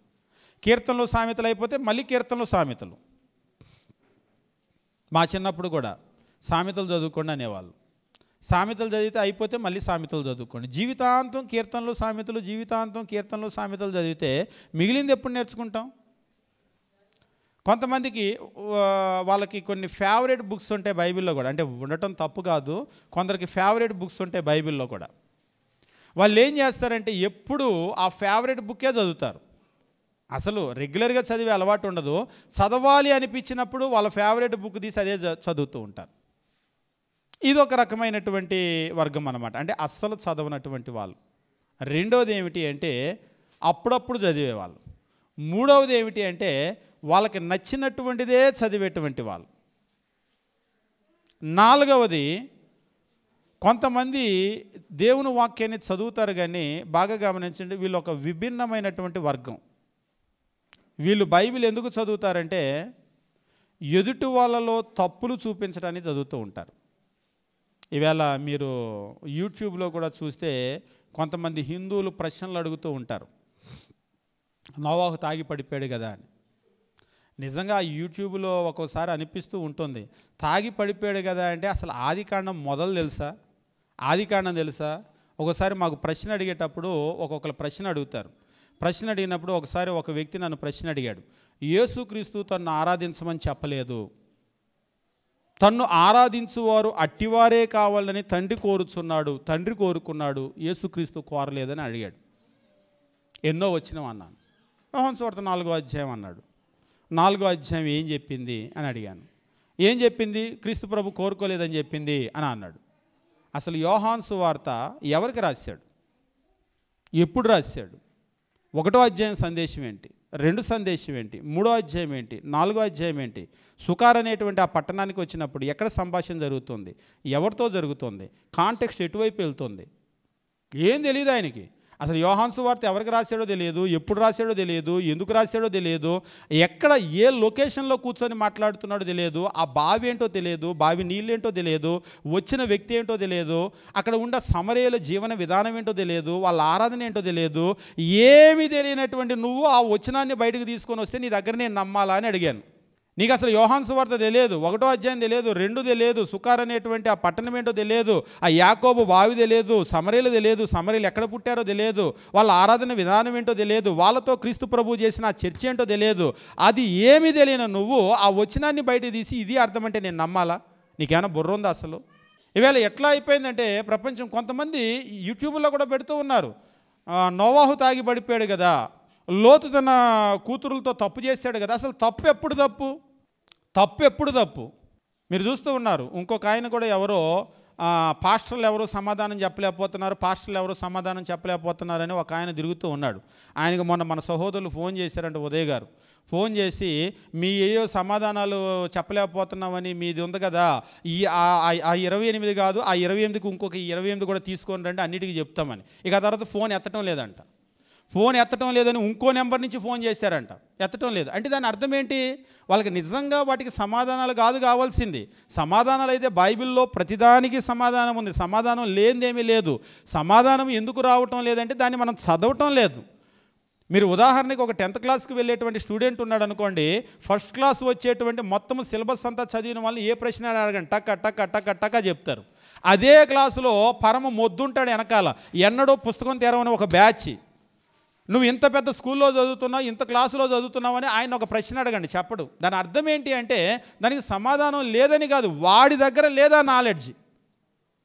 ఈరోజు క్రైస్తవుల్లో కూడా ఉన్నటువంటి సమస్య ఏమిటి అంటే ఇందులో లేక కాదు, ఇందులో ప్రతిదానికి సమాధానం ఉంది, కానీ మనం చదవం అంతే.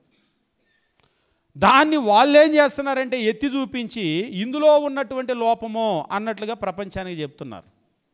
కాబట్టి కొంతమంది ఉంటారు, వాళ్ళు ఏం చేస్తారంటే ఇందులో ఉన్న లోపాలను ఎత్తి చూపించడానికి చదువుతూ ఉంటారు.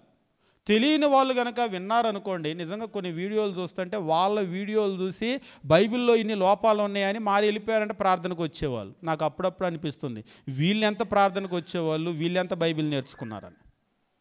కాబట్టి అజ్ఞానం అనేటువంటిది రాజ్యమేలుతూ ఉంది. దేవుని వాక్య విషయంలో అజ్ఞానం అనేటువంటిది ఈవేళ రాజ్యమేలుతూ ఉంది. ఈవేళ ప్రతి అబద్ధ బోధకి మనం మోసపోతున్నామంటే మనలో ఉన్నటువంటి అజ్ఞానమే కారణం ఈరోజు. కాబట్టి కొంతమంది ఏం చేస్తూ ఉంటారంటే డిసీవర్స్, వీళ్ళు మోసం చేస్తూ ఉంటారు. గత వారం జరిగినటువంటి చర్చ కూడా అదే. అడిగినటువంటి ప్రశ్నలు మరి మీరు కొంతమంది చూస్తుంటారు, అపోస్తులు బోధించారు కదంటే బోధించారు. అపోస్తులు పాత నిబంధనలు బోధిస్తే బాప్తిసం పొందిన వాళ్ళకి రక్షణ ఉందంటే వాళ్ళకి రక్షణ ఉంది. నిజంగా చెప్పేటువంటి విషయాలు కనుక చూస్తే మరి ఈరోజు మనకి ఏమైనా డిఫరెంట్ పద్ధతి అంటే అవును, ఈరోజు మనకి డిఫరెంట్ పద్ధతి ఉంది. అంటే క్రొత్త నిబంధన వెళ్ళే పద్ధతి కాదా అంటే వెళ్ళే పద్ధతి కాదు, డిఫరెంట్ పద్ధతి ఉంది. అంటే వాస్తవంగా ఏంటంటే వాక్యాన్ని వాళ్ళు సరిగా అర్థం చేసుకోలేకపోయారు.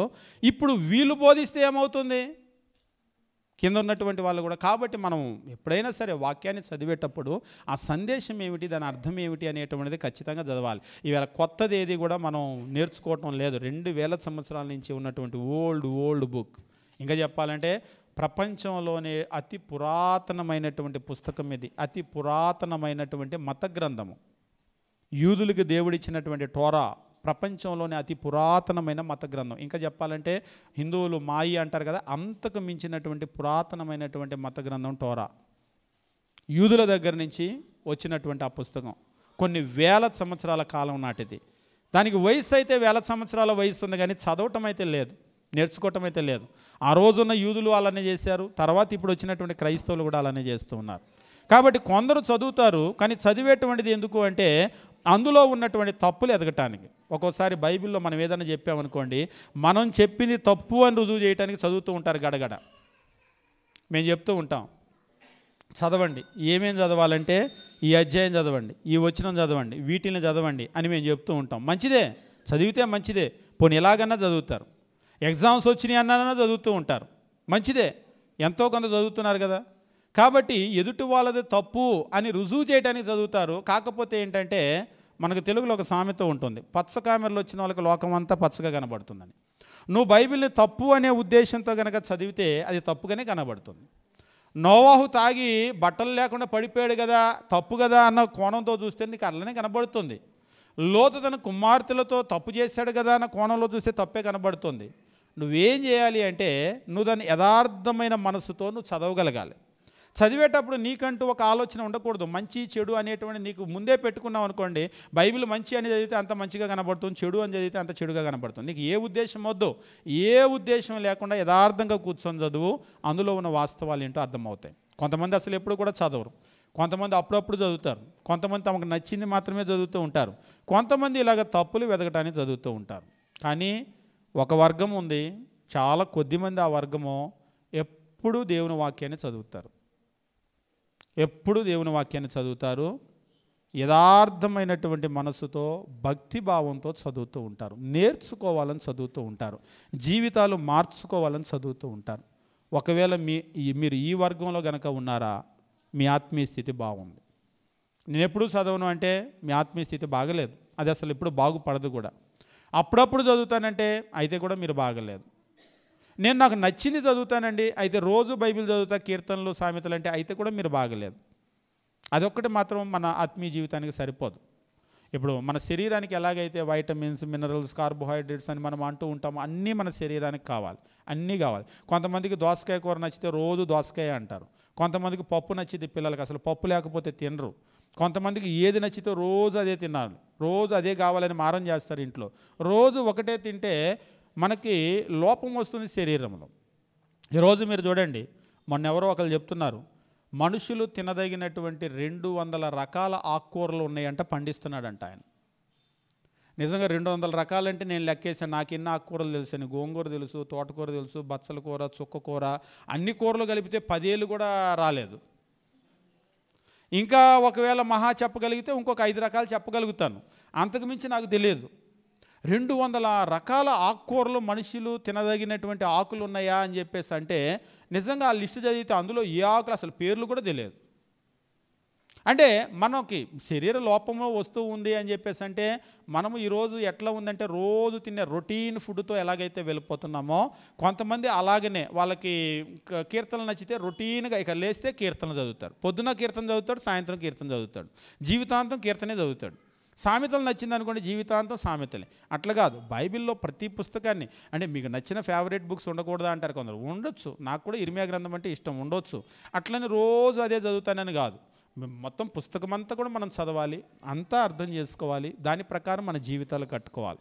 కాబట్టి దేవుని వాక్యం చదవటం అనేటువంటి స్థితిలో మీరు ఎక్కడ ఉన్నారు? అస్సలు చదవని వాళ్ళ, అప్పుడప్పుడు చదివే వాళ్ళ, నచ్చింది చదివే వాళ్ళ, లేకపోతే ఎదుటి వాళ్ళలో తప్పులు వెతకటానికి బైబిల్లో తప్పులు వెతకటానికి చదివే వాళ్ళ, లేదంటే యథార్థమైనటువంటి మనస్సుతో భక్తి భావంతో నేను చదివేటువంటి దాని ప్రకారం నా జీవితం మార్చుకోవాలి, దీని ప్రకారం సమాజాన్ని మనం మార్చాలి అనేటువంటి ఒక మంచి ఉద్దేశంతో చదువుతున్నారా, ఎట్లా చదువుతున్నారా అనేటువంటి దానిలో మీరు ఎక్కడున్నారో చూసుకోండి. ఒకవేళ రోజు చదువుతాను, భక్తిభావంతో చదువుతాను, యథార్థంగా చదువుతూ ఉన్నాను, నేను నేర్చుకుంటున్నాను, నా జీవితాన్ని మార్చుకుంటున్నాను, అనేకులకి నేర్పుతున్నాను అంటే మీరు మంచి స్థితిలో ఉన్నాను. అట్లా కాదు అంటే మీ ఆత్మీయ స్థితి చాలా వరస్ట్గా ఉంది, వరస్ట్గా ఉన్న విషయం కూడా మీకు అర్థం కాలేదు. కాబట్టి మనం ఎట్లా ఉన్నామనేది పరిశీలన చేద్దాం.